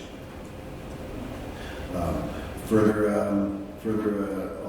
members of administration, when we look at purchases, approval thresholds, those thresholds, all amounts with this policy are inclusive of all applicable additional fees and charges with the exception of the goods and services tax.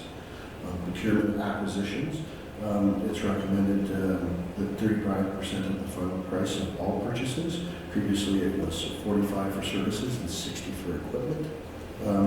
Be the thresholds, and goods and services exceeding and when making one-time purchases within the following threshold, purchasers shall request a written quote from a minimum of 3 suppliers for goods and services exceeding 10,000 but less than 75,000, which is a move forward from the 5,000 previously.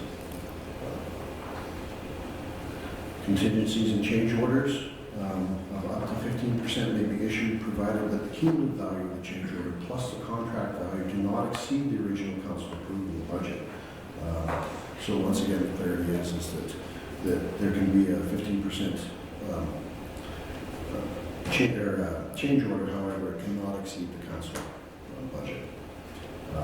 Purchasing approver and amount. In the previous policy, there was two categories. We combined the approver to the amount, so it was a little clearer. And the project is tendered, comes in over the budget. The senior manager of finance shall be informed. For projects that are less than 50,000 over budget, the executive leadership team and the city manager may approve the budget reallocation, and that's an increase from the previous 10,000. For projects that are 50,000 or greater over budget, council may approve, would have to go to council for that budget approval. And I will look to council for any further discussion. Questions or comments? I think this is a continuation of direction given by to administration from council regarding the procurement program, and certainly appreciate them taking into account the integrated project delivery, since it's a project that our city has ventured down that road with the direction of council. And I think it's important to include that going forward in all purchasing documents and from the direction for administration.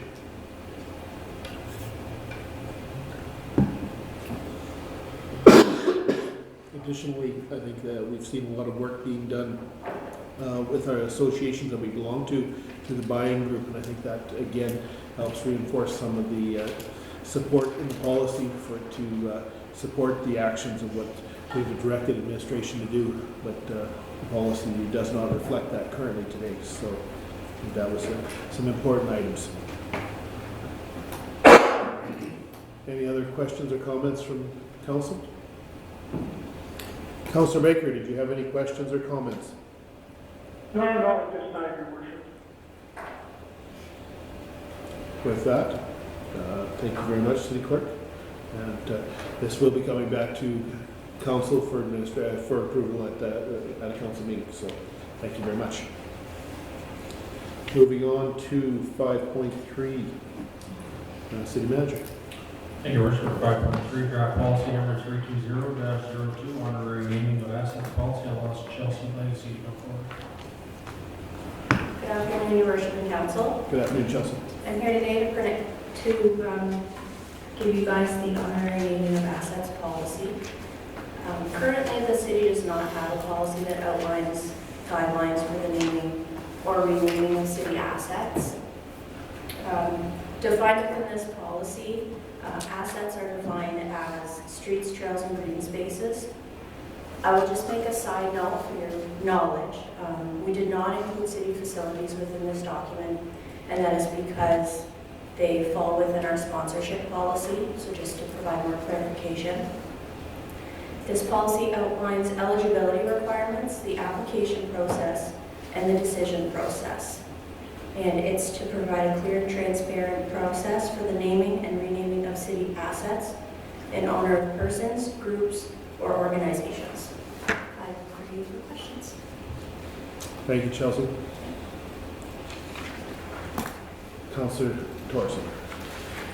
Thank you, Your Worship. I'm just curious, because I believe there's some within the city, but something like a room within a facility, because I want to say the golf course does have a room that's named after someone, and I'm just curious if we should include that within this as well, because there's already a precedent that we have some, so if there's a potential for naming a room after someone or renaming a room that already has a name, I wonder if it would be worthy of being included on this list. Just a thought, unless that's covered elsewhere. So, within the facilities naming rights policy, we would probably cover those at that point. Okay. Facilities, because they're within a facility. This deals with more of the broader outside non-facility areas. Okay. Sounds good, thanks. Any other questions or comments? Councillor Baker, do you have any questions or comments? No, I don't, Your Worship, thank you. Thank you. I certainly appreciate you bringing this forward, Chelsea, because I know this council dealt with this earlier in our term when we had people asking about streets, and I think this is gives us some direction. And again, that we'll have the opportunity before it comes becomes a policy. It will come back to council in general. Opportunity for a discussion and a vote. So thank you very much for bringing it forward. Absolutely, thank you. Moving on to 5.4. Thank you, Your Worship. 5.4, draft policy number 720-01, playground maintenance policy. And for the next one, I'll let Nelson know who's presenting. Good afternoon, Council and Your Worship. Good afternoon, Blake. I'm here today to provide the committee with the draft playground maintenance policy 720-01 for review. The current Parks and Recreation playground maintenance policy was approved by Council on September 9th, 1998 and requires some updating. The intent of the playground maintenance policy is to establish guidelines for the maintenance and inspection of city-owned and operated playgrounds.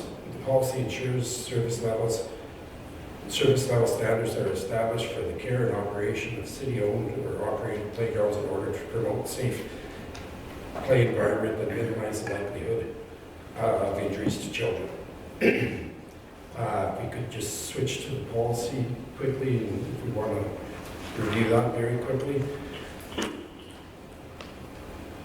So the purpose is to establish guidelines for maintenance and inspection of city-owned and operated playgrounds within the city of Lloydminster, to promote a safe play environment, to minimize the likelihood of injuries to users. The policy applies to all members of administration responsible for construction and maintenance of playgrounds. At the time of installation, newly installed playgrounds will comply with CSA standards for children's play spaces and equipment as amended from time to time. The City of Lloydminster will strive to keep playgrounds in good condition and in good working order to provide regular service and maintenance to all city-owned playgrounds. Inspection and maintenance logs will be maintained for each playground.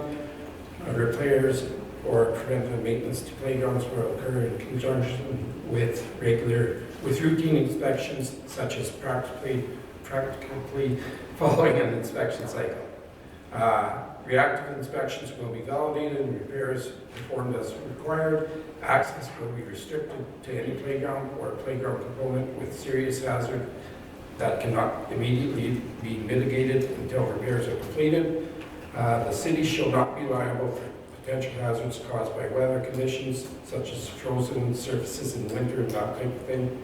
The retention schedule for playground inspection and maintenance records will be determined by the city's record management policy, and administration shall annually renew associated costs with maintenance and construction of playgrounds, considering those costs in the development of the annual budget. Are there any questions? Thank you, Blake. Questions or comments for Blake? Councillor, yeah. Thank you, Worship. Thanks, Blake. Is there what are the main changes to this from the other one? Is there current inspection logs that we've been doing all this time, or is that an addition? It's pretty much just upgrading to what we are currently doing. And the main goal is to make sure we follow CSA guidelines and that for playgrounds. Councillor Thorson. Thank you, Your Worship. So I'm just curious, just because, you know, it's designed very vague, and I think it's supposed to be to a certain extent. But just as far as like, we talk about doing routine inspections and maintenance, but if we're saying is like a service standard, is there something that's required, as in they need to be inspected every so often? Like, is there a standard that we're trying to achieve? Yes, so there is a standard set by CSA guidelines, and basically the standard is to do a full audit once a year, and monthly inspections usually suffice. Okay, so what we're saying is, we're gonna follow the CSA published standards, so that if those standards changed and become more frequently needed, then we don't necessarily have to revisit the policy to go and update the number of months or days in between inspections. Makes sense. Thank you.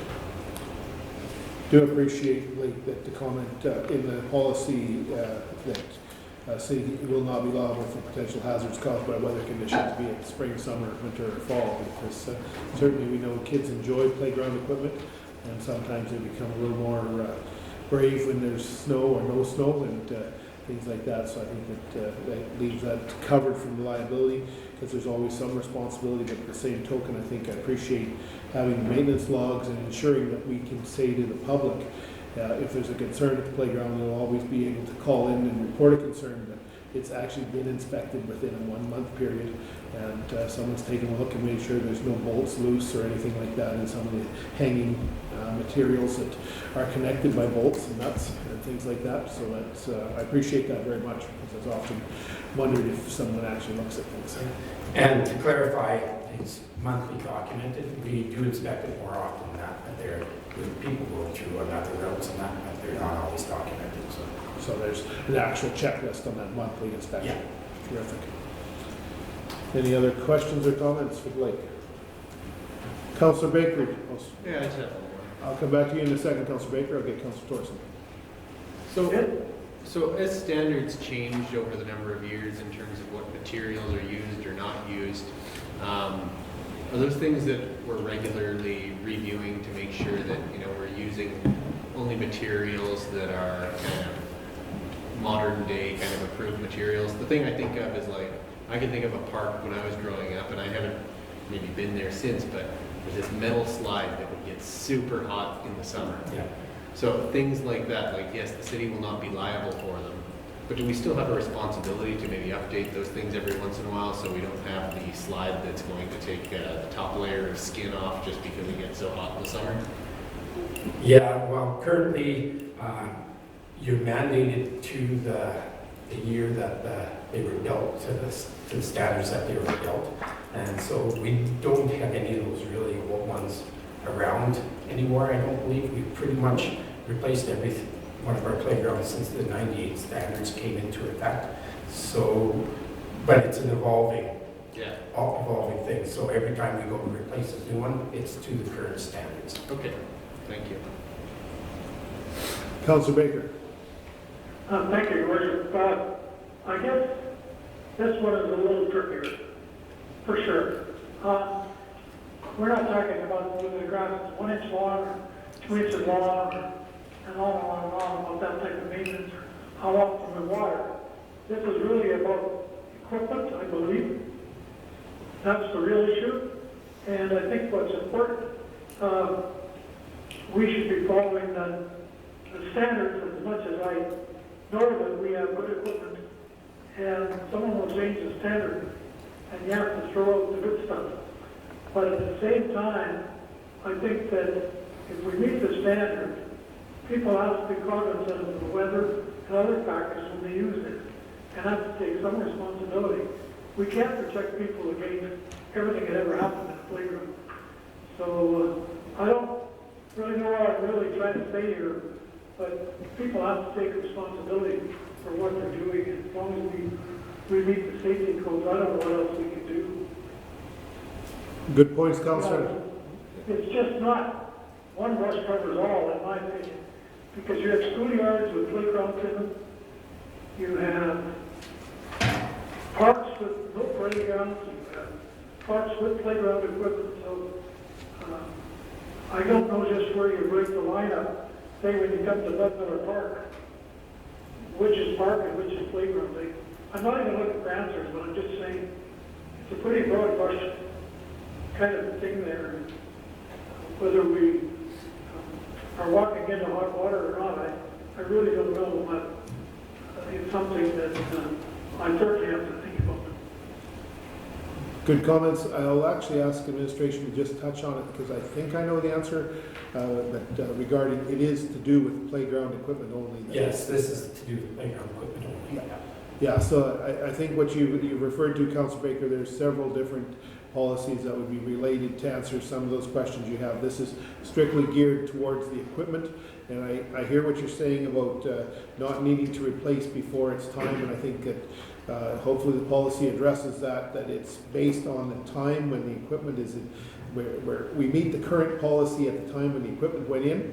As equipment is replaced, yes, the policies will change, but we shouldn't have to, I hope, as I'm sure you're in the same view, that we don't have to rip out equipment because it's not current policy, but at the time when it went in, it met the policy of the day. Executive Manager Stang.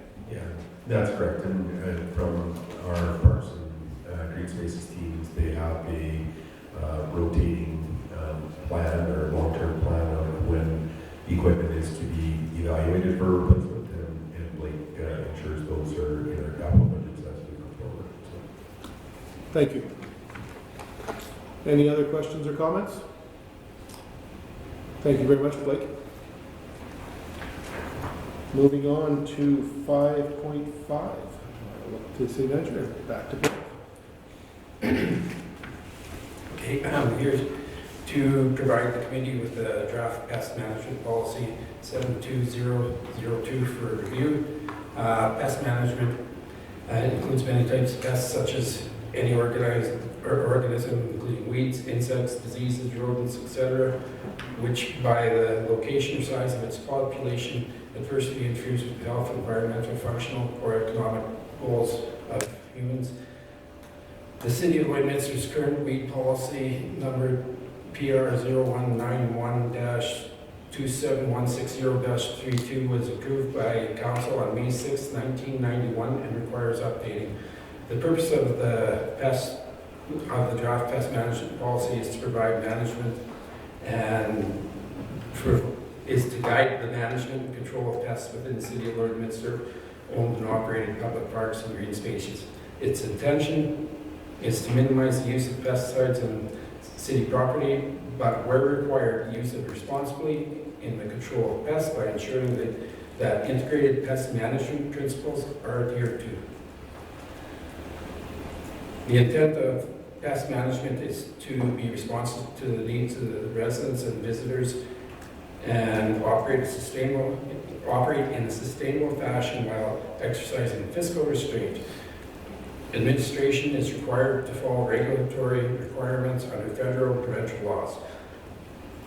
City steward has a stewardship role towards urban ecosystems, therefore the policy is in place to protect both the health and safety of the environment, the public, and workers by selecting the most suitable practice and/or product, using all products in accordance with label instructions and consistent with all the laws and regulations, ensuring that use of appropriate personal protective equipment. Just do a quick overview of the policy. The purpose is to provide framework for administration which will guide management and control of pests in city-owned and operated public parks and open spaces. The scope is to protect the health and safety of the environment, public, and workers by selecting the most suitable practice and/or product, using all products in accordance with label instructions and consistent with all laws and regulations, and ensuring the use of appropriate personal protective equipment. The policy shall apply to all members of administration and all city-owned and operated lands except lands leased to other parties. The city will endeavor as financial resources well to provide the community with aesthetically pleasing boulevards, parks, and open spaces by controlling weeds and other pests. As such, a variety of preventive non-chemical pest management strategies are considered before using the most suitable approved pesticide. The public shall be notified when an approved pesticide has been used. Notices may be posted in high-traffic entrances when an approved pesticide has been used until re-entry is suitable. Re-entry timeframes are based on product label specifications. All forms of pest management activities on city property will follow the principles of integrated pest management. Approved pesticides may be used where alternative products have not been effective in managing pests. The city understands that healthy vegetation successfully competes with weeds and disease, and that pesticide use can be reduced by increasing cultural and mechanical practices to improve long-term vegetative health. This policy will be sponsoring department is responsible for creating and amending a supporting procedure to go with this. Any questions? Thank you, Blake. Questions or comments?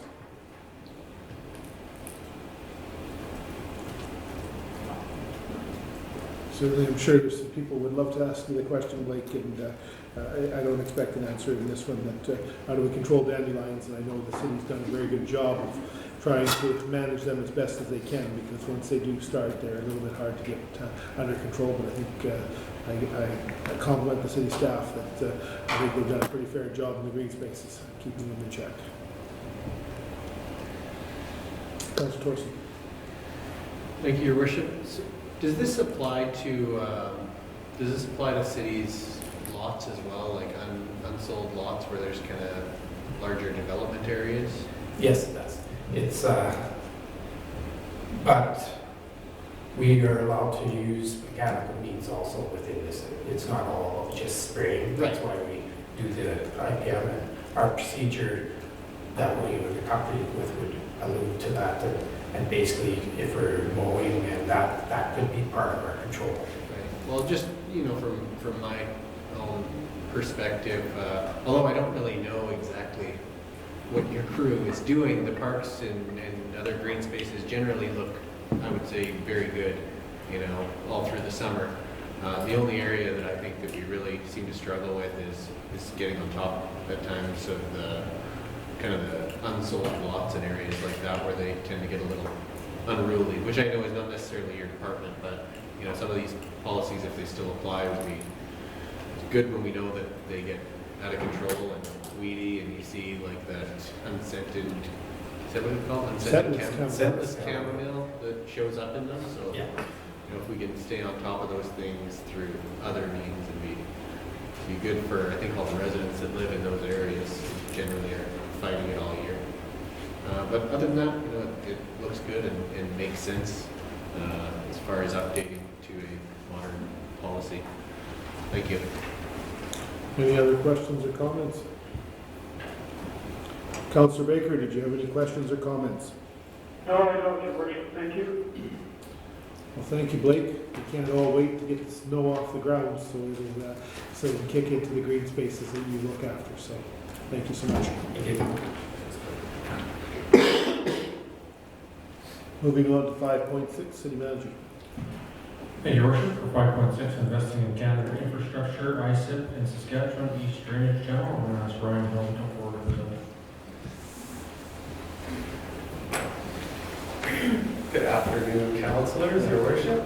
I'm here to present on the Investing in Canada Infrastructure Program, and this is a grant that they're accepting applications for, and they're all due March 31st. And as part of this grant, we need a motion from council to support the project that we want to apply for. So right now,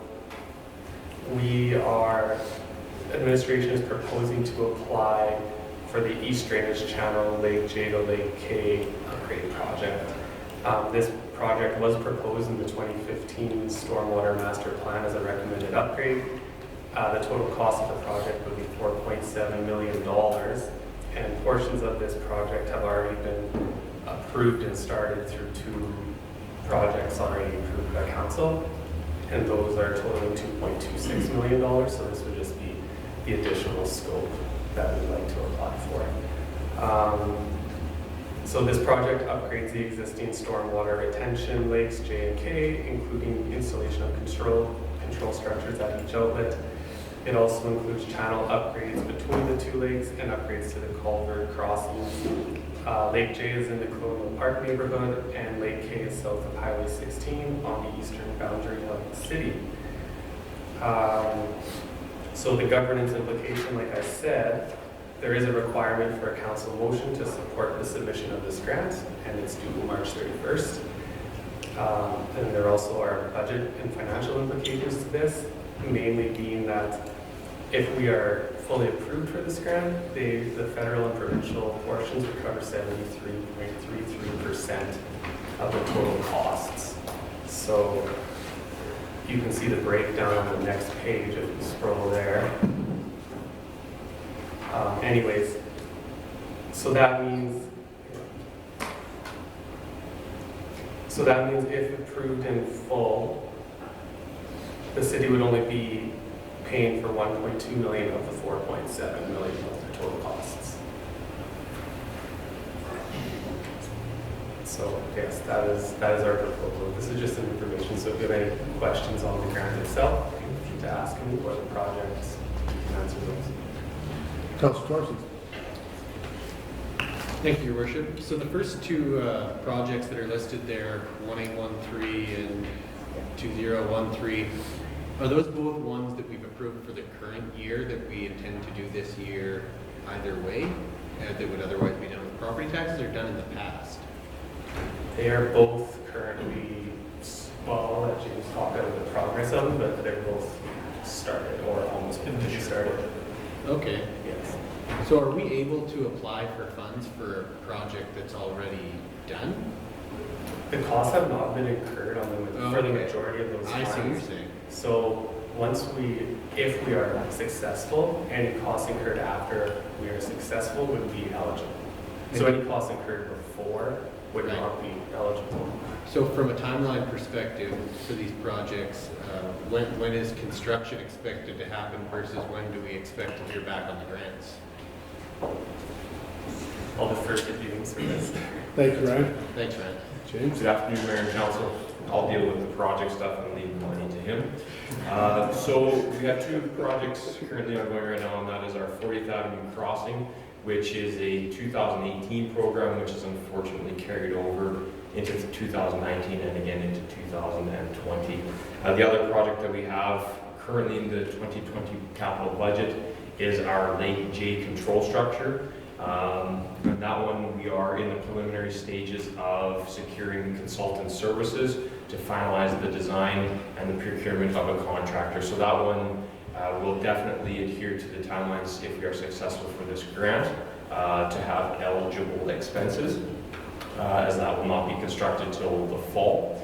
Our 40th Avenue crossing was scheduled to be completed or predominantly completed by now. However, we did have some unfortunate findings when we started to do our excavation, which delayed our program, but we are hopeful that we can get back into that site early part of summer into late summer.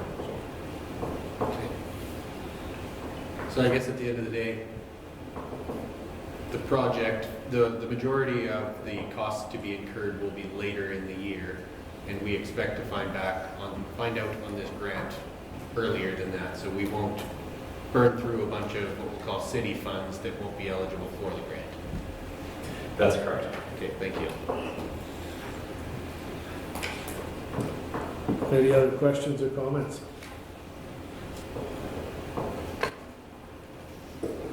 Certainly, this is money that would be greatly appreciated if we do qualify for the grants. If I'm correct, we did not receive ISEP funding for the wastewater treatment plant from the Saskatchewan side. We did on the Alberta side, but I don't believe it's on the Saskatchewan side. So this is a new project. Saskatchewan would consider that our city's not receiving second ISEP money from Saskatchewan that came towards the wastewater treatment plant. So hopefully we're in a different column. with everybody else, and our project will stand a fair chance.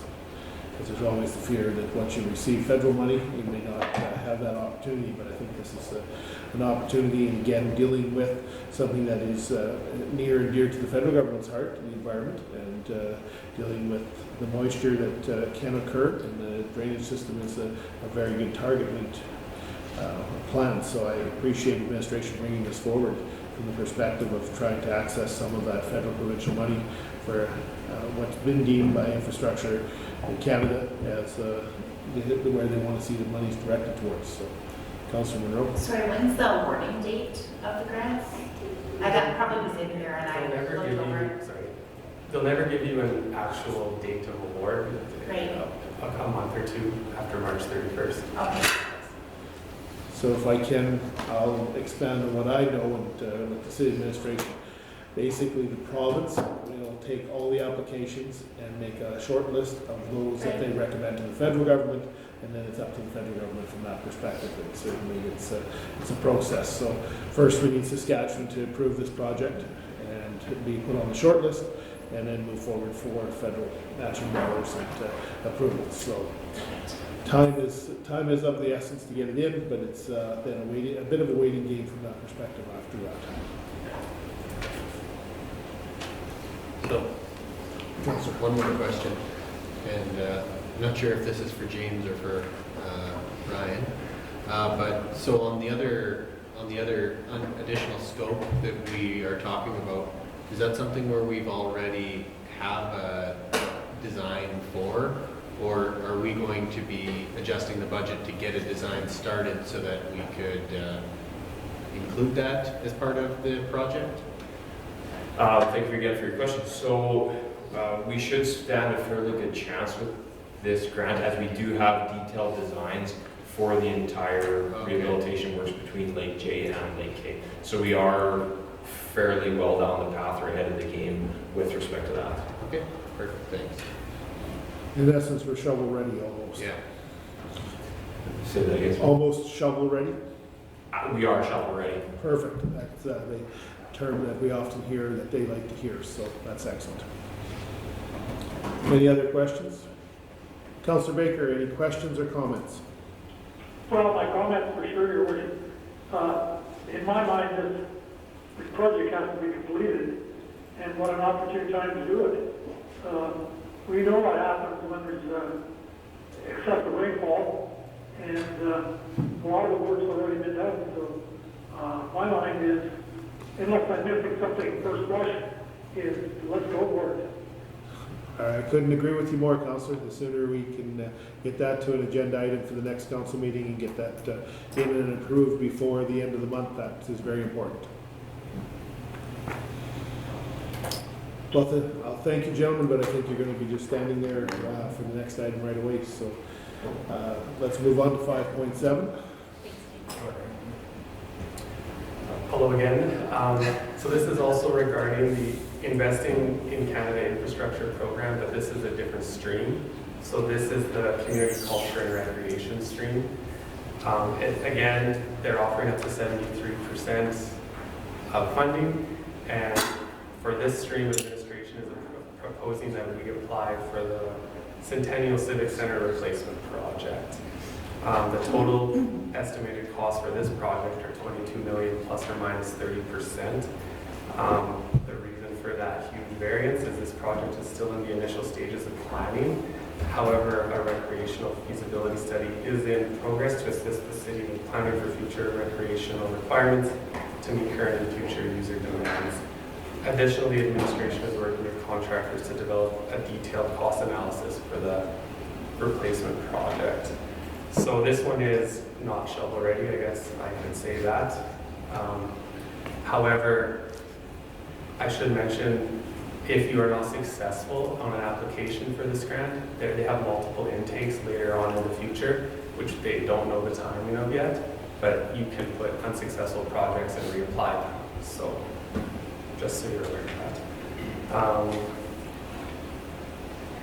So I guess the budget and financial implications of this are, out of the $22 million estimated cost, I guess, the city would pay for about $5.8 million if we were fully successful in receiving this grant. One more thing to keep in mind is that the province of Saskatchewan and the government of Canada have budgeted a total of $56 million for this entire stream, and we're asking for a substantial portion, or about 16 million of that entire stream, and there is no cap on the amount that you can ask for. They just have a statement saying they'll try to distribute the funds fairly and equitably throughout the province. So We're not gonna get it. Councilor Torres. You miss 100% of the shots you don't take, I guess. So, you know, if we've got a project in mind and we've got a rough budget, even if this isn't the one that we, win on, if we can apply again in a future year and they can see, looking at it, well, we've denied this one before, and like this has been on there, and it might take 2 or 3 intakes, but, even just by putting it on there and having a number associated with it, and really proving our need, which there absolutely is a need for this facility for our community, I think only helps our chances. So I agree with the strategy of doing it, even though it's not totally shovel ready in this case. So thank you. Additional questions, comments? I guess I'd look to you, Ryan, and to administration. The ISIP program also exists in Alberta, and because of this facility, the nature of this facility for our community, would there be an opportunity to apply to Alberta, Canada, and hopefully help lift some of the burden off of Saskatchewan per se, but share the burden between the two provinces, since the users of this facility will greatly be beneficial across the entire city and area? And just wondering if that has been looked at and examined. thanks for the question. We haven't looked into that specifically, but we definitely can. And I think that plays well into what Councilor Torres has said. If we don't take the shot, you don't even have a chance. But at the same token, if we are into that third opportunity, if that's what it ends up being, the third intake, by then maybe Alberta will be in a different spot, I hope, and certainly can consider where we're at with the wastewater treatment plant, a facility that benefits the entire community, and I see the arena project as one of those as well. Now, where it gets built, that might get to be, but we know Alberta has foregone that with the wastewater treatment plant due to where it fits in the whole process. So it's something good to see, and as long as council or administration feels relatively comfortable with that 22 million, I know it's plus or minus 30%. Do we need to be, does it need to be a little higher or not? I guess that's the question, because we're going to ask for it and that's what they give us. I'd hate to miss the opportunity of leaving a couple of $1 million on the table. So back to administration on that one. But if you feel comfortable enough, you've given 30% on 22 million, leaves a little bit of breathing room.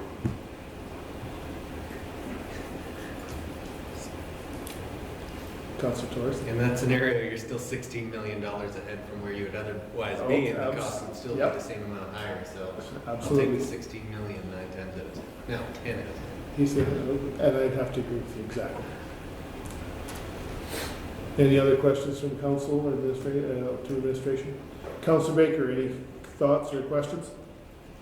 Well, your worship, like this was kind of just popped out of the air, but normally when the government apply or make these announcements, they always talk about shovel ready.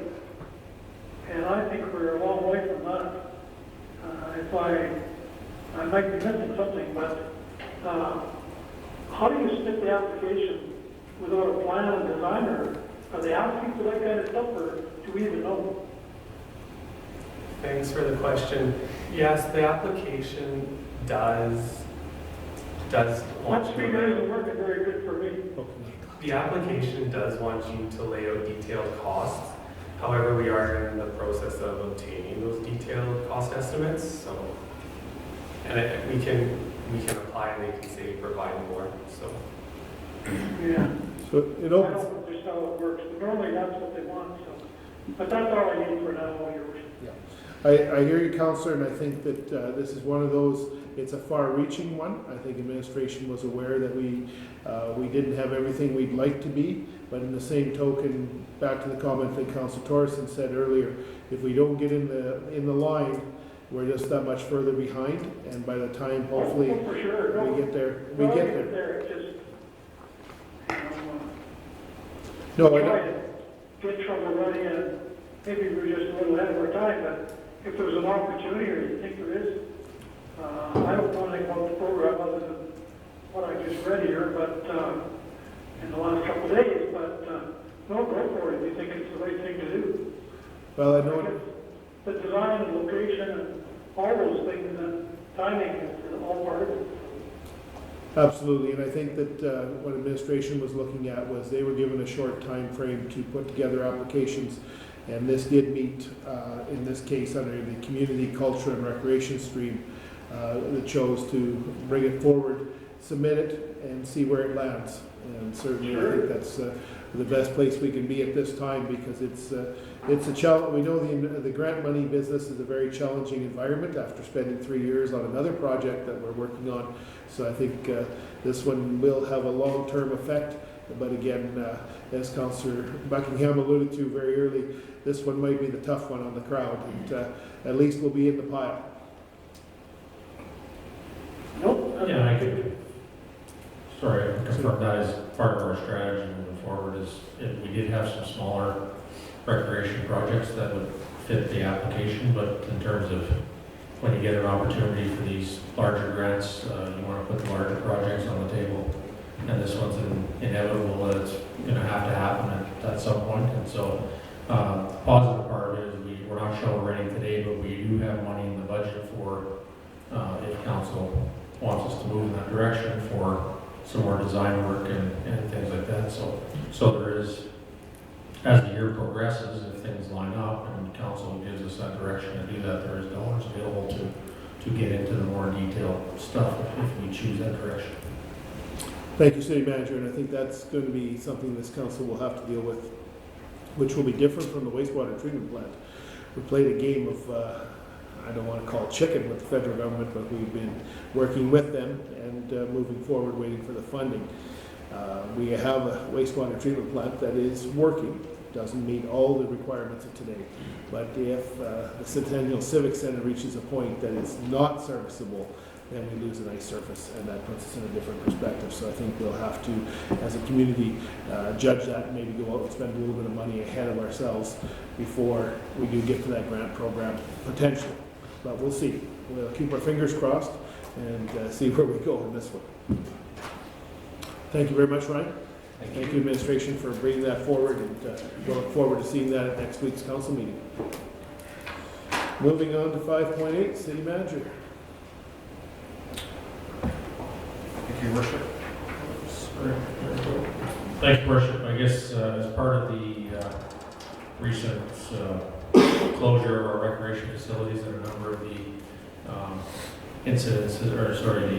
the circumstances surrounding the COVID-19 pandemic, I guess we thought it would be prudent for our manager of emergency operations to come forward and give the public a briefing in terms of what we've done today, where we're at, and give council the opportunity to ask any questions of Jordan. So I'd ask Jordan to come forward and present.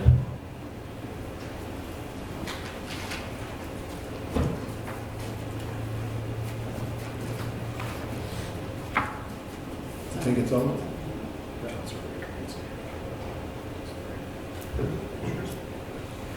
Good afternoon, Council. Thank you for having me here today. So I am here just to do the quick overview of what is going on, the city's response in terms of the recent COVID-19 outbreak.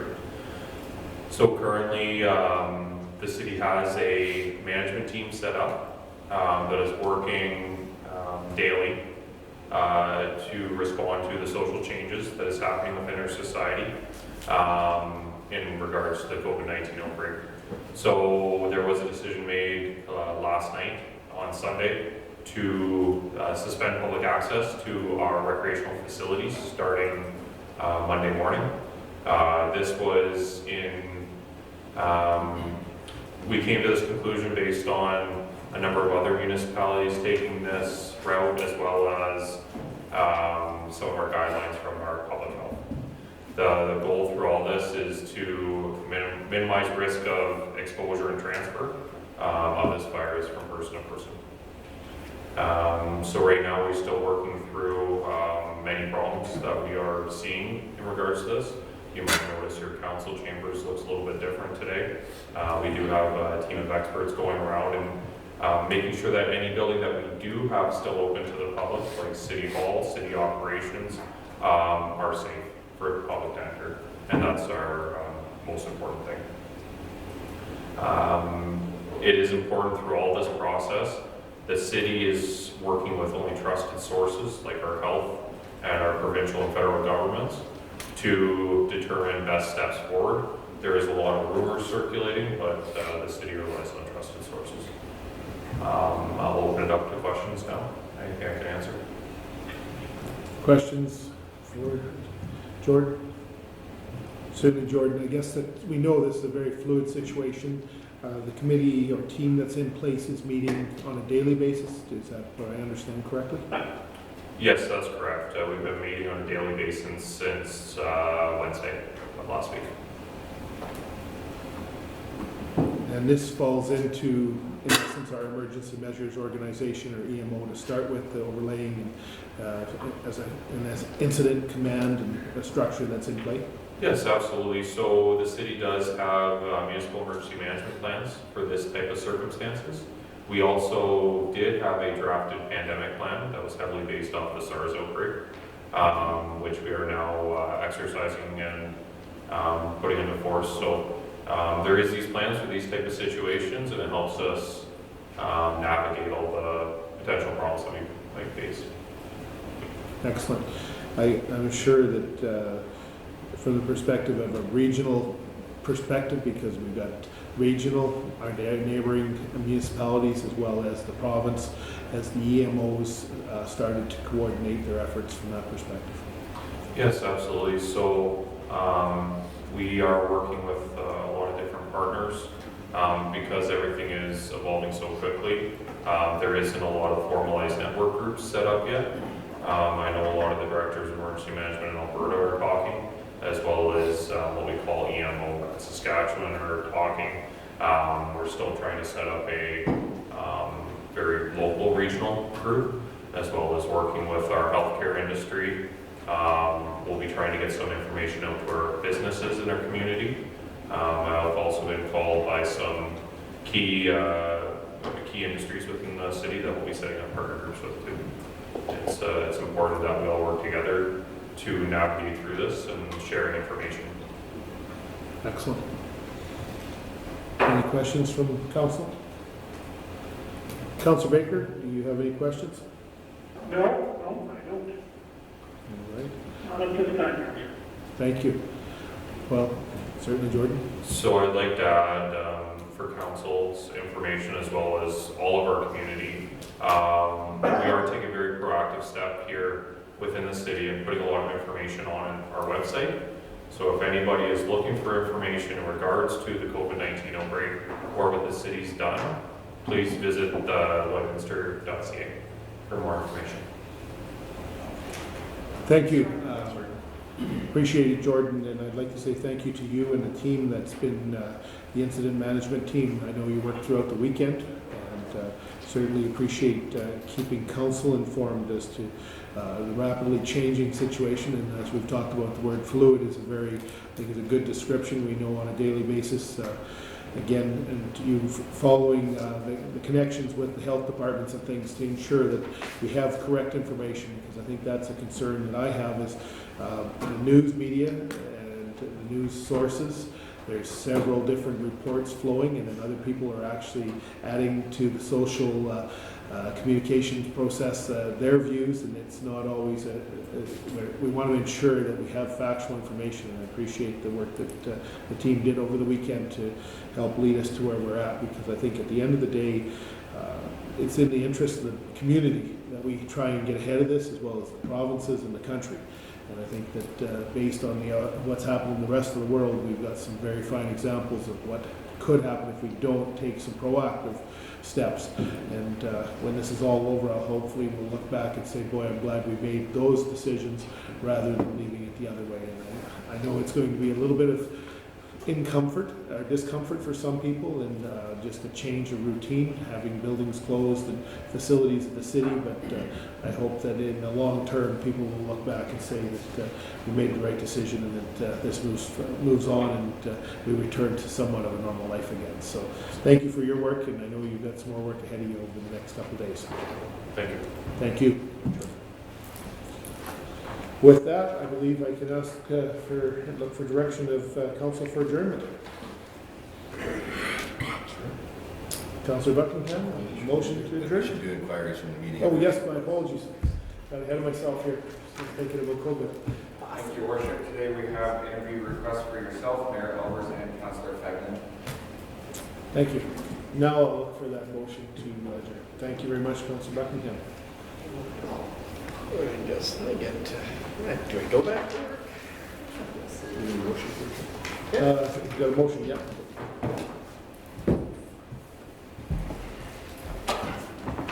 Take care, Councilor Baker. Okay, thanks, guys. Thanks, Councillor Baker. Aaron. Aaron. Yes, sir.